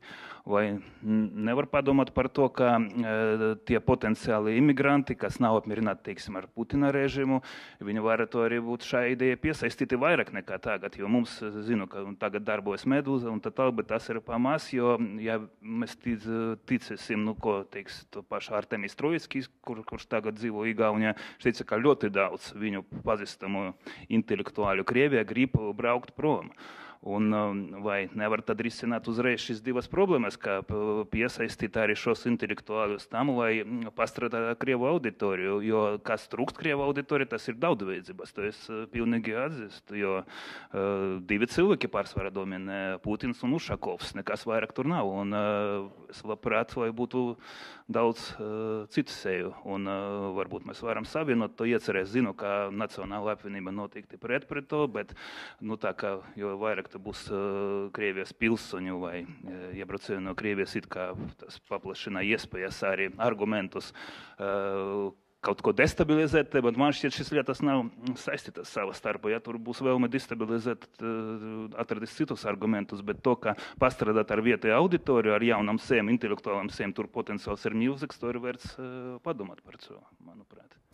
Par lielāku iesaisti sabiedriskas politiskā dzīvē. Jā, to imigrantu, jo tur tagad gan zinātnieki neapmierināti ar situāciju, gan žurnālisti, un tur patiesībā milzīgs potenciāls, un viņi māk strādāt ar auditoriju, jo tādas vērtības, kas izveidojas šobrīd, mani bieda, jo daudzi mani draugi, es teikšu, ka pēdējā gada laikā vienkārši sajūta prātā, manuprāt. Bet tas ir patiešām būtisks jautājums, ko es gribēju varbūt nedaudz citā aspektā parunāt, bet mēs varam arī šādi, Rejevskungs, varbūt jums ir viedoklis par to, kas notiek, tieši, ja mēs runājam par trešo valstu pilsoņiem, kas šobrīd varētu nākt no Austruma Eiropas, no postpadomju valstīm, tā es gribēju teikt, un veidot jau pilnīgi citu, varbūt kopainu Latvijā. Es domāju, ka tur ir dažādi aspekti, protams, ekonomiski aspekti, kultūras aspekti, bet viena no tām lietām, tomēr tas, kas tika jau šeit pieminēts, ir tas, ka ir kaut kāda tradīcijas un kaut kāda pieredze vēsturiskā, un tā mūsu spēja sadzīvot ar šiem cilvēkiem, mums vienkārši viņi ir milzīga pieredze. Ja mēs iepriekš runājam par, mēs uzreiz runājam trešās valsts pilsoņi, tad uzreiz mums mēģina tiešām parādīties acu priekšā attēls ar tumšādainu cilvēku, un tad, tur parādās kaut kādi psiholoģiski klišejas un tā tālāk. Bet ja mēs runājam par trešo valstu pilsoņiem, kas īstenībā, es domāju, ir diezgan nopietni un būs diezgan nopietni realitāte, jo es neticu, ka politiski austrumos viss kļūs mierīgāk un es domāju, ka ja cilvēki tiešām interesēsies par iespēju braukt projām, un es domāju, ka mēs varētu būt arī lielā mērā viens no tiem punktiem, kur viņi varētu gribēt braukt, jo šeit mēs vienkārši mākam sadzīvot. Mēs esam iemācījušies, tā ir mūsu pieredze, vai viņi ir dažiem slikta, dažiem laba, dažiem vienkārši pieredze. Bet es domāju, ka tā problēma ir, ka mūsu politiskā elite šobrīd nav gatava par to runāt, tāpēc, ka viena liela daļa un pietiekoši skaļa daļa sabiedrības teiks, ka tik viņi tādi atbrauks, paņems visas darba vietas, un viss tas pats, ko mēs varam dzirdēt Lielbritānijā, Vācijā, no galējām partijām, bet šis ir jautājums par izšķiršanos. Un vai tā klusējošā daļa sabiedrības, kur ir gatava, ka tas varētu notikt, vai viņi pacels balsi un teiks, ka tas būtu viens saprātīgs solis. Kārtiņkungs? Es varētu atbildēt Rievis kungam, teicu, vai klusējošā daļa pacels balsis. Atbildi nē, tāpēc jau tā ir klusējošā daļa. Nē, es pilnīgi piekrītu īstenībā šim skatu punktam, jo tiešām ir pamats domāt, kad ja mēs mēģinām projicēt kaut kādu nākotni, ja, un šito arī ļoti svarīgi ir apzināties, ja, kad ja mēs un parasti tādā veidā notiek prognozēšana, vai ne, ka mēs no šīs dienas skata punkta ņemam un tā lineāri skatāmies, kas un kā būs nākotnē, vai ne, bet visa cilvēces vēsture, ja, ne tikai Latvijas vēsture, visa cilvēces vēsture ir parādījusi, ka īstenībā tā lietas nenotiek. Ja. Visu laiku ir kaut kādas krīzes, visu laiku ir kaut kāda turbulence, un kas vēl ir būtiski, lietas vēsture atkārtojās. Nevis tieši burtiski, bet lielos vilcienos viņa atkārtojās. Kas nozīmē, ja mēs gribam saprast, kas un kā tādā vidējā tālākā termiņā varētu notikt Latvijā, pastīsimies, kas šeit ir bijis pēdējos pārsimts gadus. Ja? Un visi augstu varbūtību tādā vai citādā formā tie procesi atkārtosies. Un ja mēs šādā veidā skatāmies, dos tās diskusijas tēmas kontekstā, tad tik tiešām mums drīzāk ir jāskatās, kad tās plūsmas, tie spiedieni varētu nākt no austrumu puses. Ja? Un tā vai citādi, mēs šobrīd redzam, kas un kā tur notiekās, vai ne? Ka tur atkal rodās kaut kādas iekšējas spriedzes, kaut kādi konflikti, pat kāri, ja? Tur jau kaut kādi procesi sākušies, ja? Un mēs gribam vai negribam, mēs tur esam iesaistīti, mēs tur būsim iesaistīti, no turienes nāks plūsmas. Un jautājums ir tiešām, ko mēs darām, ja? Jo vienlaicīgi, mums pašiem mūsu problēmas, mēs depopulāciju, ja, kas atkal rada visvisādas lietas. Ja. Un es tiešām piekrītu tai domai, ja, kad man šķiet, ka tur vajadzētu tā veselīgi mums pastīties, varbūt nebūt pārāk aizspriedumainiem, varbūt, kad mazlietiņi paņemt nost kaut kādas barjeras, un ja mums ir iespēja tiešām no austrumiem dabūt labus, gudrus, inteliģentus cilvēkus, tad tagad ir ļoti labi iespēja to izdarīt. Viņi jau paši brauc, jau cik mums ir 20,000 ar termiņu uzturēšanās atļauju. Jā, bet mēs atkal pretojamies, ja mēs pastamies, kas un kā notiek politiskā vidē, vismaz es nolasu, ka tur ir diezgan liela pretestība šim vektoram. Tieši tāpēc tas jau ir tas jautājums, ja mēs runājam par sabiedrības integrāciju, es domāju, tajā stereotipu blokā par to, ka kultūras pastāvēšana atņem darbu, ļoti liels procents leks uz augšu, kad redzēs šo plūsmu, kas nāk iekšā, apvienojās iespējams ar to cilvēku jau skaitu, kas šeit dzīvo un veido vēl spēcīgāku kopienu, kas daudziem nacionālajā spārnā liksies, vai ne, atkal apdraudējums kultūras identitātei.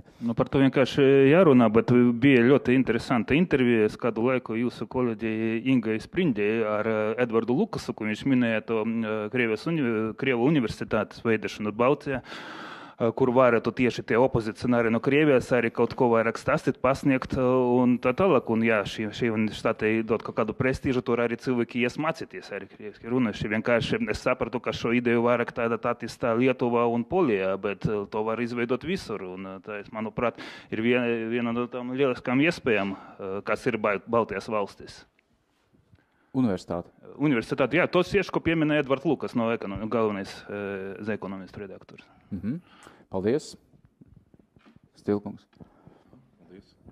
Pēc tam dosim Jānim Palkauniekam vārdu.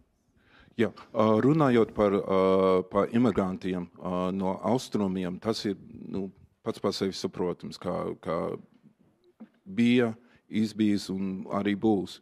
Par rietumiem un par tālu austrumiem tie cilvēki jau ir.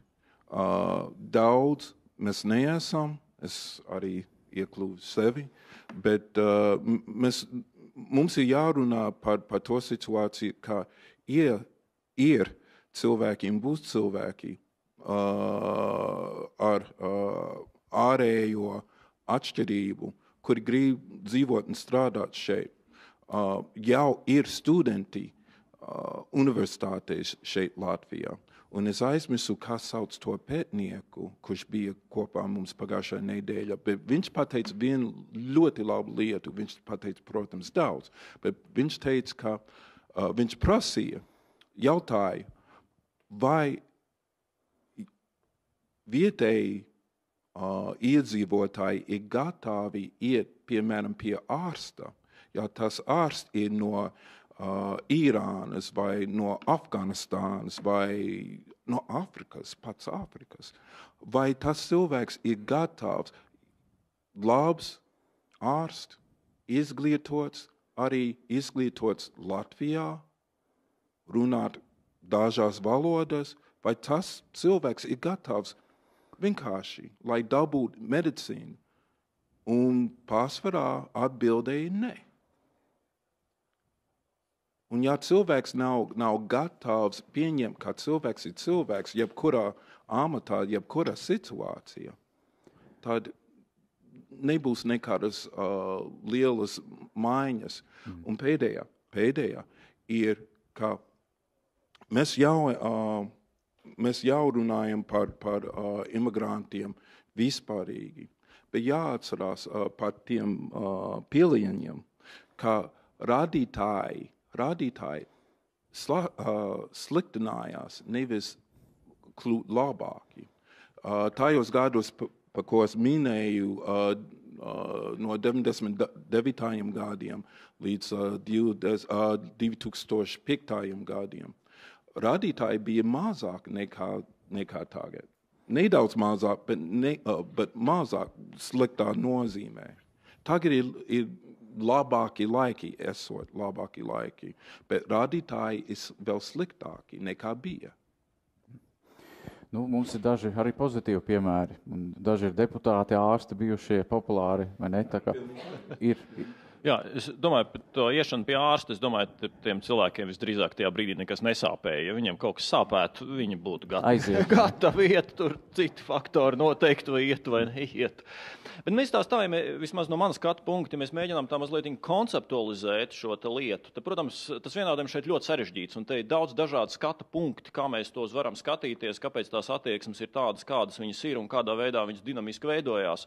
Un, teiksim, viens skatu punkts, kur tie ir atslēgas vārdi izskanējuši, tas, protams, ir saistīts ar identitāti, kur jautājums, kur un kā viņa mums formējās, veidojās jau sākot no jaunības, no bērnības, kā mēs apzināmies, teiksim, savu dzimumu identitāti, kas mēs esam, un tad, kurā brīdī mēs saprotam, ka mēs piedaram pie kaut kādas ģimenes vai dzimtas, un tad kaut kādā brīdī nāk etniskā identitāte, un tad tālāk, ja cilvēks turpina attīstīties, un šajā jomā, atšķirībā no fiziskā ķermeņa, viņš var turpināt attīstīties visu savu mūžu, pat līdz 100 gadiem, tad vienā brīdī tu jau varbūt pāraudzis, nevis varbūt, bet tev ir objektīvs iespējas, un daudz tu izdara, viņi pāraug savu etnisko identitāti, un tad varbūt kaut kādā brīdī tu saproti, ka visiem cilvēkiem ir ļoti daudz kas kopīgs, neatkarīgi no visādām ārējām dzimumu pazīmēm vai rasu pazīmēm un tā tālāk un tā joprojām. Bet, protams, visā šajos procesos var arī pamatīgi iestrēgt, un ļoti daudz ir iestrēguši tādos salīdzinoši zemos līmeņos, un tad, ja tu iestrēdz, dažkārt visu mūžu tur nodzīvo. Un tad tiem, kas atkal to ir pārauguši, no malām izskatās tas viss tā kroplīgi, bet, ja tu pats esi iestrēdz, tu jau neredzi to, cik tas dažkārt izskatās ērbīgi tās tavas izpausmes. Bet mēs varam skatīties arī no viena cita skatu punkta. Un te es domāju, ka psihologi varbūt varētu pat kompetentāk izteikties. Un tas ir tāds, ka šķiet visos mūsos, katrā no mums īstenībā ir kaut kāda iekšēja agresivitāte. Ja mēs principā pazīstam to emociju, ko nozīmē agresivitāte, tas nozīmē, ka mūsos tā ir iekšā. Un tiešām objektīvi. Visos mūsos ir iekšēja agresivitāte. Citos varbūt mazliet vairāk, citos mazliet mazāk, bet viņi objektīvi ir. Un lielais jautājums ir, kas ar to agresivitāti notiek, kādā veidā viņa manifestējās. Jo ja viņa ir, tas nozīmē, ka tā vai citādi viņai ir jāmanifestējās. Ir cilvēki, kuri apzinās šo lietu, un tad viņi spēj to agresivitāti paši vadīt un tikt ar viņu galā. Bet man labāk domā, tas ir mazākums. Lielākā daļa to neapzinās, un tad tie agresivitātes impulsi kaut kā lien laukā. Un te tagad ir, zināmā mērā, valsts un elites loma. Ja to zina un apzinās, kad jebkurā tautā, sabiedrībā, grupā ir iekšējā agresivitāte, ar to var sākt spēlēties un manipulēt. Un labā veidā manipulēt un sliktā veidā manipulēt, jo te ir ļoti svarīgi. Ja to nemanipulē un neko nedara, tad tik un tā agresivitāte ir, un viņa tik un tā lien laukā. Ja? Un var iedot vektors. Un te ir, ko godāmais Berņikov kungs pieminēja, teiksim, Krievijas piemērs, ja, kur mēs redzam, kur tur zina šos te procesus un tā teikt ļoti apzināti to agresivitāti liek noteiktā gultnē, kur tā teikt saka, klau, ienīstiet Savienotās valstis, NATO un to sapūšos rietumus, ja, un tas ir ļaunums sakne, ja. Un redzam, ka jā, arī aptaujas rāda, ja, ka tur tā ļoti forši. Tā agresivitāte ir ielikt šajā gultnē. Bet tas būtiskais ir tas, ka ja to agresivitāti ieliek šajā konkrētajā gultnē, ja, tas nozīmē, ka viņa netik daudz izpaudīsies kaut kādos citos veidos, ja, kā tur kaut kādos iekšējos etniskos. Ja, tu vari savā ziņā to izmantot kā sabiedrības saliedētības instrumentu, ja, tā teikt, kas saliedē vēl labākā kopējs ienaidnieks. Ja. Parāda visiem kopēju ienaidnieku, un tad arī saliedēsies ar to kopēju ienaidnieku. Un tā būtiskā lieta ir, kas ir tie kopēji ienaidnieki. Ja? Ja kaut kādu iemeslu dēļ, un tas ir šausmīgi ļaunprātīgi, ko pasaules vēsture kaudzes piemēru parādījusi, kad ja tur paņem kaut kādu noteiktu rasi vai etnisku grupu, ja, tas beidzās ar šausmīgām lietām, ja, tas var beigties ar holokaustu, ja, galu galā. Mēs zinām, kādā veidā tas notiek. Bet var ņemt un iedot kaut kādus citus apzinātus vektorus projām no šīs te sfēras, zinot, ka, ja viņus neiedos, tad tā vai citādi agresivitāte līdīs laukā arī šī sfērā. Un te jautājums, vai mēs Latvijā te kaut ko darām, vai mēs šitos lietas procesus saprotam, vai mēs ar to spēlējamies, manipulējam un cik prasmīgi to daram. Un tad man ir sajūta, ka tā īsti nē, ka te nav izpratne par šīm lietām, kas nozīmē, ka objektīvi tā agresivitāte ir, un tad viņa lien laukā visādos iespējamos veidos. Ja? Arī tajā etniskajā, arī tajā rasu aspektā, mēs redzam visu tā šausmas, kas internetu komentāros iet visos iespējamos virzienos, kas vēl ļoti būtiski, ka agresivitāte ļoti lielā mērā, ja? Tas ir tāda skābi, kas sēd mūs no iekšienes. Viņi vēršās pret mūsu pašiem, mēs ienīstam mūsu politiku, mūsu valdību. Mēs tur zinām, vai ne? Nav iedot gultni. Ja iedot kaut kādu gultni, parādīt kaut kādus ārējus ienaidniekus, ja, varētu šito lietu noņemt nost, ja, tad tos politiķus tik lielā mērā neienīst. Bet jūs salīdzināt Krieviju, bet, teiksim, ir viena demokrātiska valsts Latvija. Kā elite varētu to agresiju uzprāt virzīt gultnē? Tas ir ļoti īstenībā sarežģīts jautājums. Man nav šeit tādas vienas vienkāršas skaidras atbildes. Dažkārt es par to domājis, un tad tu redzi, kādā veidā to dara citas valstis. Ja? Un šeit ir tā skarbā lieta, ja, kad ja mēs skatāmies tādas augstās politikas līmenī, ļoti bieži tas vektors viņš tiek vērsts ārā no valsts. Ja.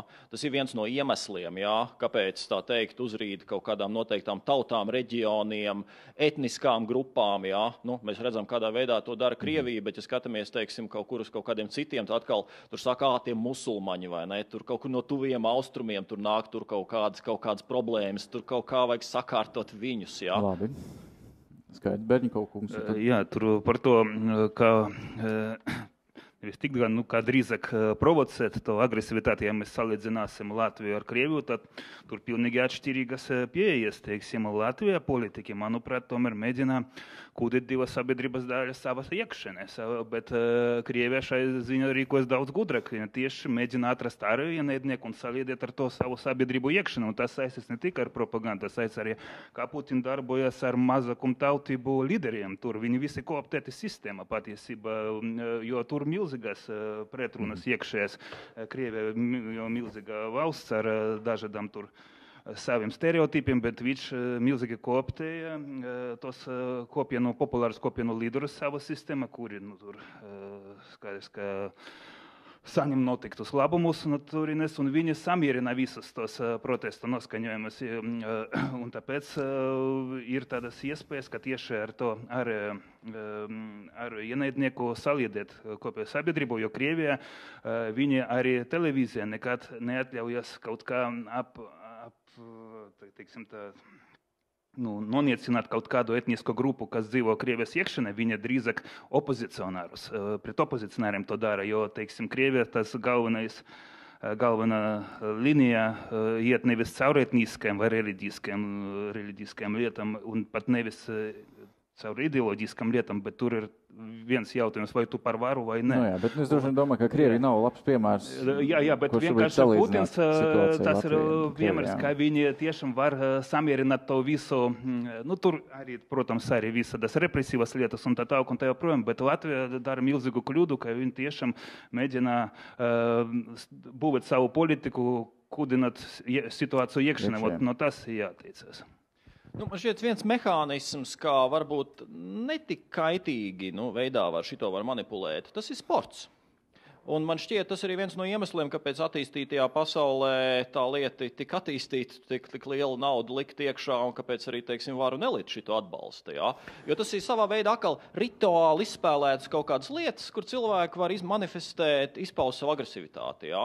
Kur sacīkstās divu valstu komandas, tur vairs nav būt pārāk būtiskas ādas krāsas vai tautības, šitie mūsējie, tie pretinieki. Un tā mēs tur bļaujam tribīnēs un aurojam un gāžam ārā to savu agresivitāti. Un mēs redzam, ka kādreiz to nenovalda, ja, ka pēc tam aiziet kaut kādu kautiņu arī pēc spēlēm, ja. Bet, ja prasmīgi to izdara... Tas, ko jūs iesakat, ir naturalizēt arī un iekļaut izlasē labākos basketbolists, kas nav varbūt Latvijas pilsoņi, bet ar citu ādas krāsu un...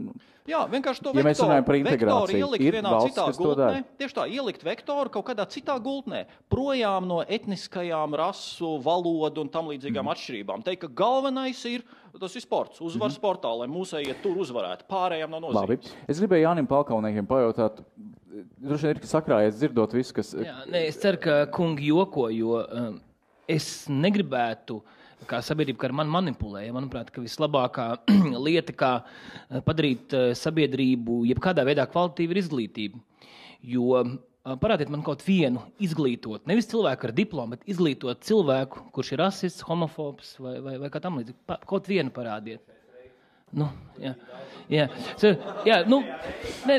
Jā, bet parādiet man mūsdienās Latvijā kaut vienu, ja? Bet tāpat laikā, ja mēs redzam, ko dara cilvēki, kas teiksim, ja atkal mēs skatāmies par kādām rasēm vai kādām lietām, mēs esam dzirdējuši šo ģeniālo frāzi, ja? Labāk, lai mūsējais un zog nekā kaut kāds krievs. Ja šeit runāja par mūsu politiķiem, lai viņš zog, viņš dod atpakaļ arī pilsētai, bet viņš ir latvietis, ja? Tādas lietas mēs dzirdam, ja, ka tikai nesvešais, bet ja mēs pastamies vispār par integrāciju, mēs runājam ļoti, ļoti plašās lietās, pavisam vienkārši latgalieši. Ja. Paskiet godīgi, ka jūs nekad neesat ieņirgušies, ka latgalietis runā ar akcentu, vai ne? Lūksne, ja, vajag smieklīgi, vai ne? Vai arī latgalietim, ko tu var atvest man pašceptu maizi? Es dzīvoju dzīvokli Rezeknes centrā, tad atved kaņģu vai cigaretes, ja? Tie paši stereotipi, ko mēs domājam par latgaliešiem, un tā tas ir. Ja? Tā kā tās lietas, nezinu, man personīgi vienmēr ir paticis, kas ir latviešu svinību ēdiens rosols, ja? kurā ir viss no visa kā, un man tādā sabiedrībā gribētos, jo es pa laimi esmu uzaudzis Tukumā, kurā bija ārkārtīgi fantastiska čigānu kopiena, kurā turpat blakus bija PSRS kara lidlauks un liela krievu kopiena, tā kā man ar to problēmas nekad nav bijušas. Jā, man nācās studēt un mācīties, lai pārstāt kļūt par homofobu, ja, kas ir, bet skaidrs, kā arī teica, ka katram tā agresija ir iekšā. Bet, ja mēs pastamies jau pieminētajā Nīderlandē, kas notiek Šamla varēs apliecināt, ja, tur man ir ārkārtīgi daudz draugu Nīderlandē. Viņi visi ņirgājās par tādu politiku kā Gert Wilders, kurš starp citu ir noslēdzis līgumu ar mūsu tēvzemiešiem. Ja, viens cilvēks, kurš mēģina sanaidot musulmaņus pret kristiešiem. Un par viņu balso, viņš uzvar vēlēšanās, viņš ir nemaldos, viņš joprojām ir Nīderlandes parlamentā, ja, Wilders.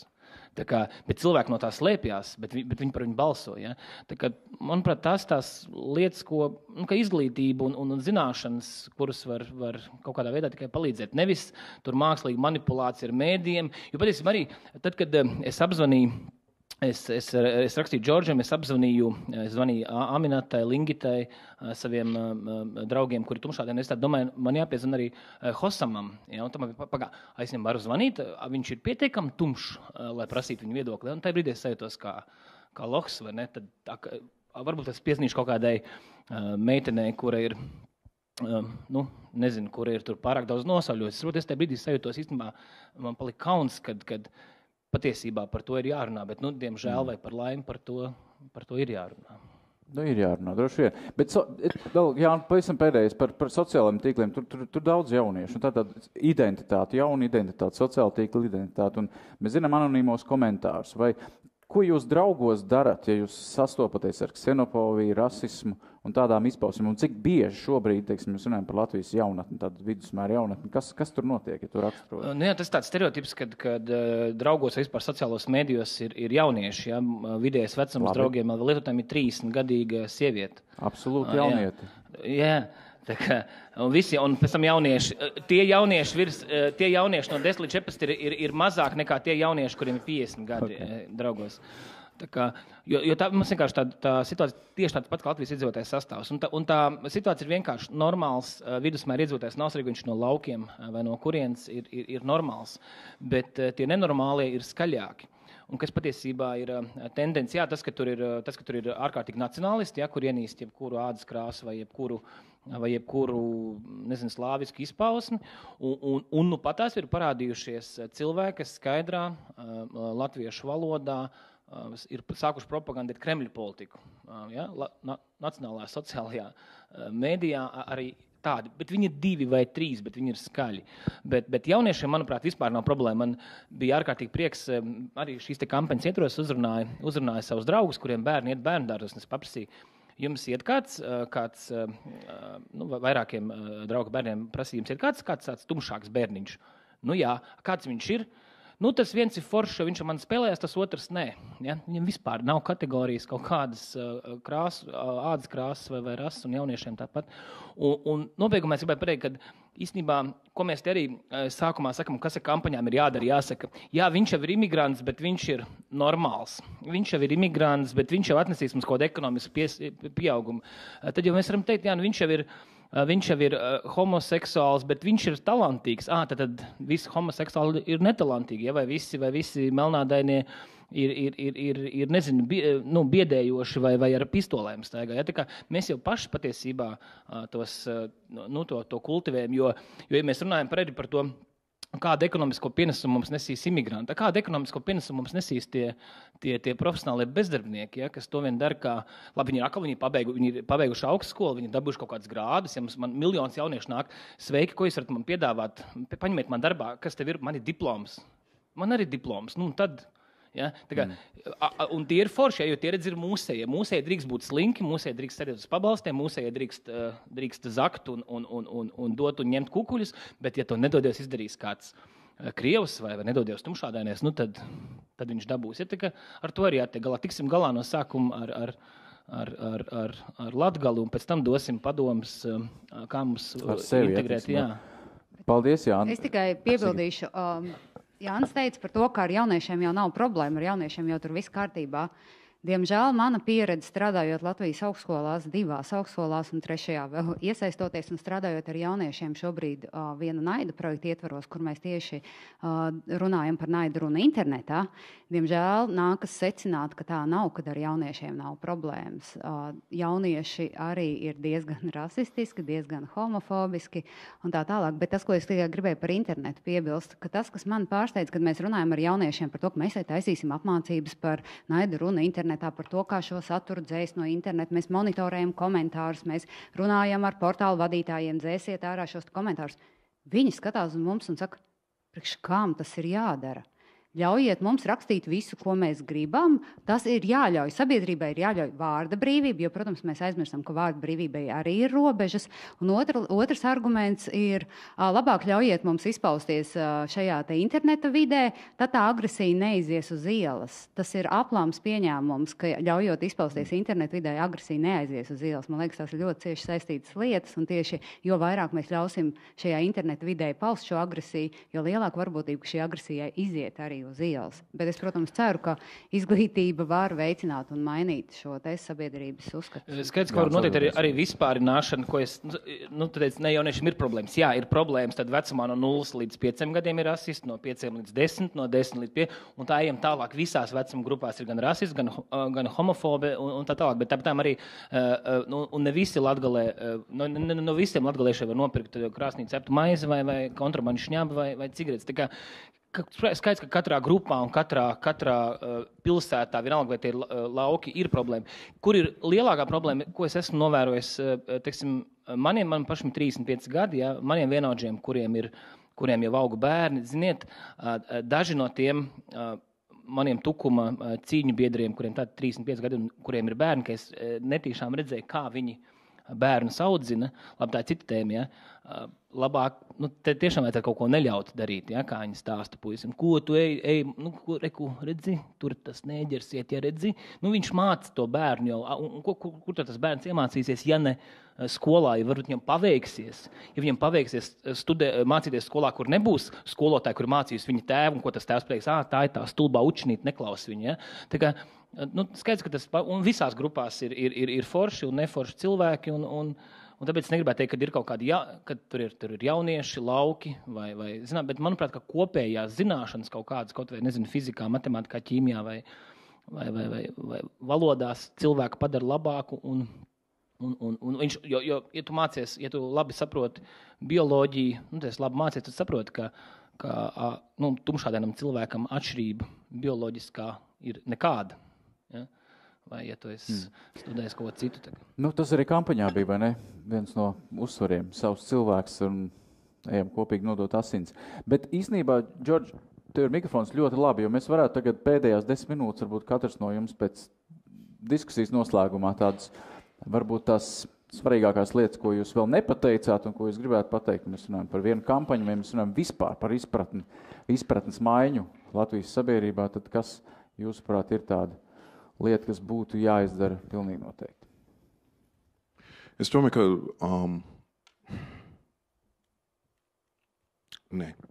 Es pateikšu, ko es pateicu pirms gada, pirms 2 gadiem un pat kaut par 3 gadiem. Viss sākās iekšā. Un ja cilvēks neprot, kā mīlēt sevi, cienīt sevi iekšā, viņi nevar citiem cilvēkiem vai citus cilvēkus. Es domāju, ka vislielākā problēma Latvijā ir cilvēks nevar skatīties spoglī un pateikt, es mīlu sevi. Un līdz tam laikam, kad cilvēki varēs darīt to šeit Latvijā, problēma paliks tā, kā ir. Paldies. Mēs varētu pilnīgi tādu lielu punktu gan arī likt, vai nevisam, bet ne, protams, lūdzu. Patiesībā, Džordž pateica tieši to pašu, ko es domāju. Ja es esmu pārliecināta par sevi, ja katrs no mums ir pārliecināts par sevi, ja mēs esam droši par savu nākotni un zinām, kas mēs esam, tad arī mēs spējam pieņemt citus. Jo es labi jūtos un mani pieņem nevis tāpēc, ka es esmu tāds kā visi, bet tāpēc, ka mani pieņem tādu, kāda es esmu. Paldies, Bernikovs.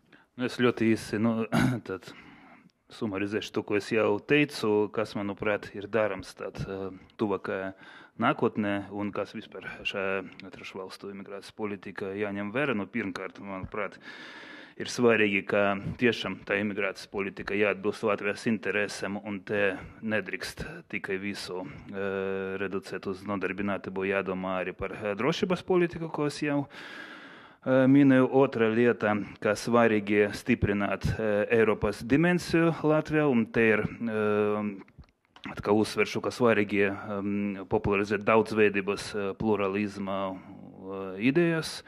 Un trešais pēdējais punkts, ka attīstot šo politiku, svarīgi domāt, ka tiem cilvēkiem, kas te iebrauc, būtu labi, lai viņi būtu arī aktīvi sabiedrības pilsoņi, nevis pasīvi sabiedrības locekļi, jo viņus jāņem, par viņiem jādomā tā, ka viņi var ieguldīt kaut ko Latvijas attīstībā, un šai ziņā svarīgi, lai viņi šajā sabiedrībā iekļautos un domāt, kādu tad viņa labumu var nest, ne tikai ekonomisku, bet arī, varbūt arī sociāli politisku.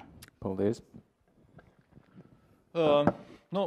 Man tiešām arī ļoti uzrunāja patīk, kādā veidā Stīlkungs noformulēja to problēmu, kad mēs katrs spētu tikt jēgā paši ar sevi, tā teikt, apzināties mazliet vairāk, kas mēs esam un kas mēs neesam un kaut kā mūsu robežas, tad tā problēma atrisinātos pati no sevis. Un, savukārt man šķiet tas iluzori domāt, ka, ja mēs katrs pats paliksim tādi, kādi mēs esam, un tad kaut kāda kampaņošanas palīdzība tiem citiem tur sagrozīs kaut kā galvas un smadzenes, tad tas ir iluzori un man šķiet muļķīga doma.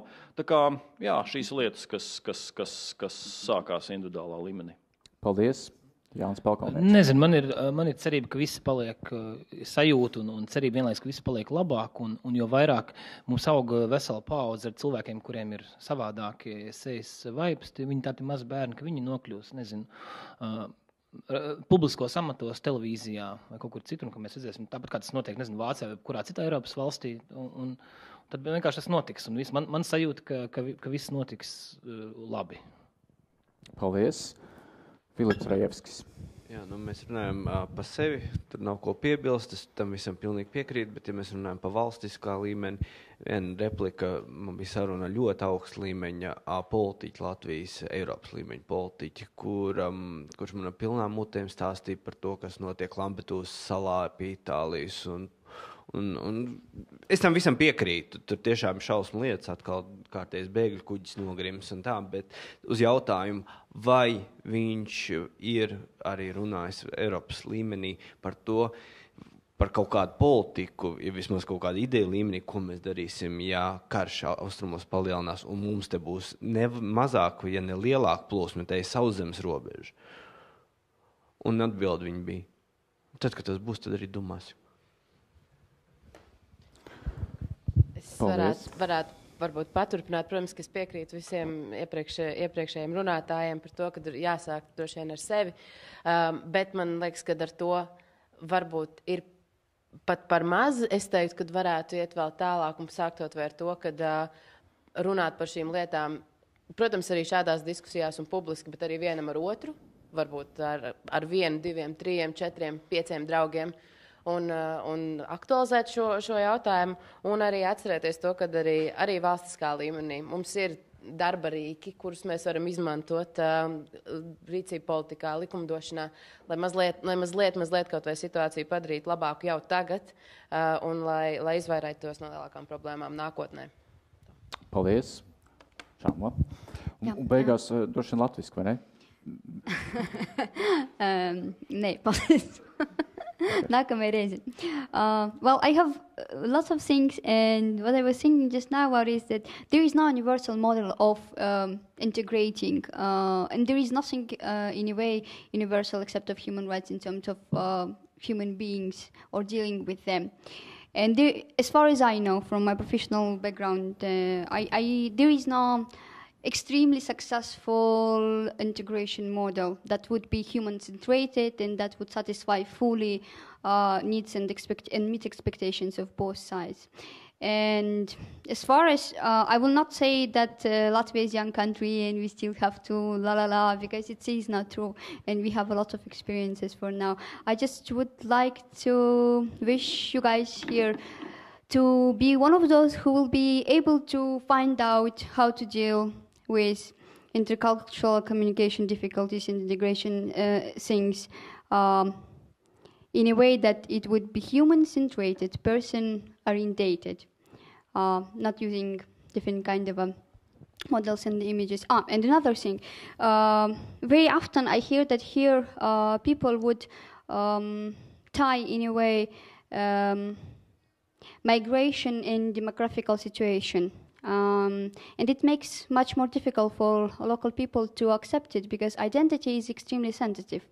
And when you tell the one that, well, we are going to become very few and there are others replacing or becoming us, it makes the way of interaction much more difficult.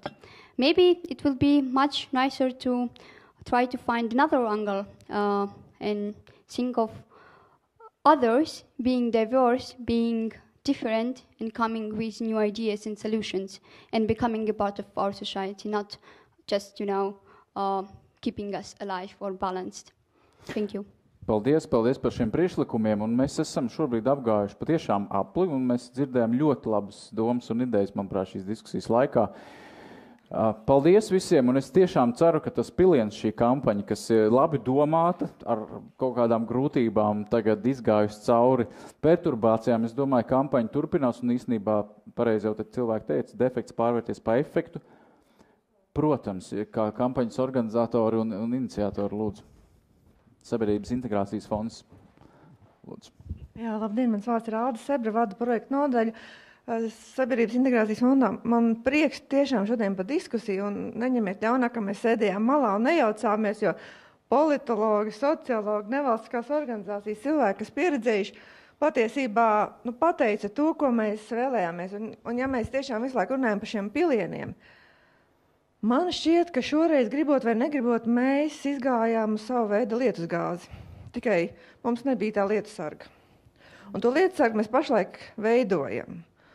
Varbūt, ka mēs varējām darīt šādi vai savādāk, iet pa labi, pa kreisi, runāt, un vēl vienmēr var darīt labāk, bet man liekas, kas ir ļoti svarīgi, ko mēs sadzirdējām no jums, mēs šobrīd esam krustcelēs, bet ne tādās krustcelēs, kad iesi pa labi, varbūt būs tas, iesi pa kreisi, būs tas.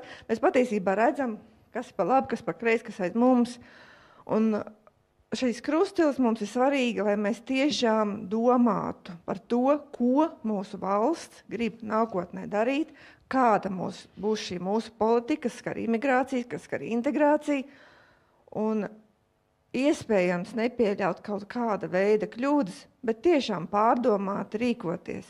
Un ja mēs tā darīsim, es domāju, ka tas būs tikai mūsu valstī pa labu. Tā kā liels jums paldies! Paldies! Gan viss, vai ne? Konferences beigusies. Patiešām paldies par piedalīšanos, un mēs ceram, ka vēl kādreiz. Ja var kaut kādu jaunu rezultātu, tiksimies, ko apspriedīsim to.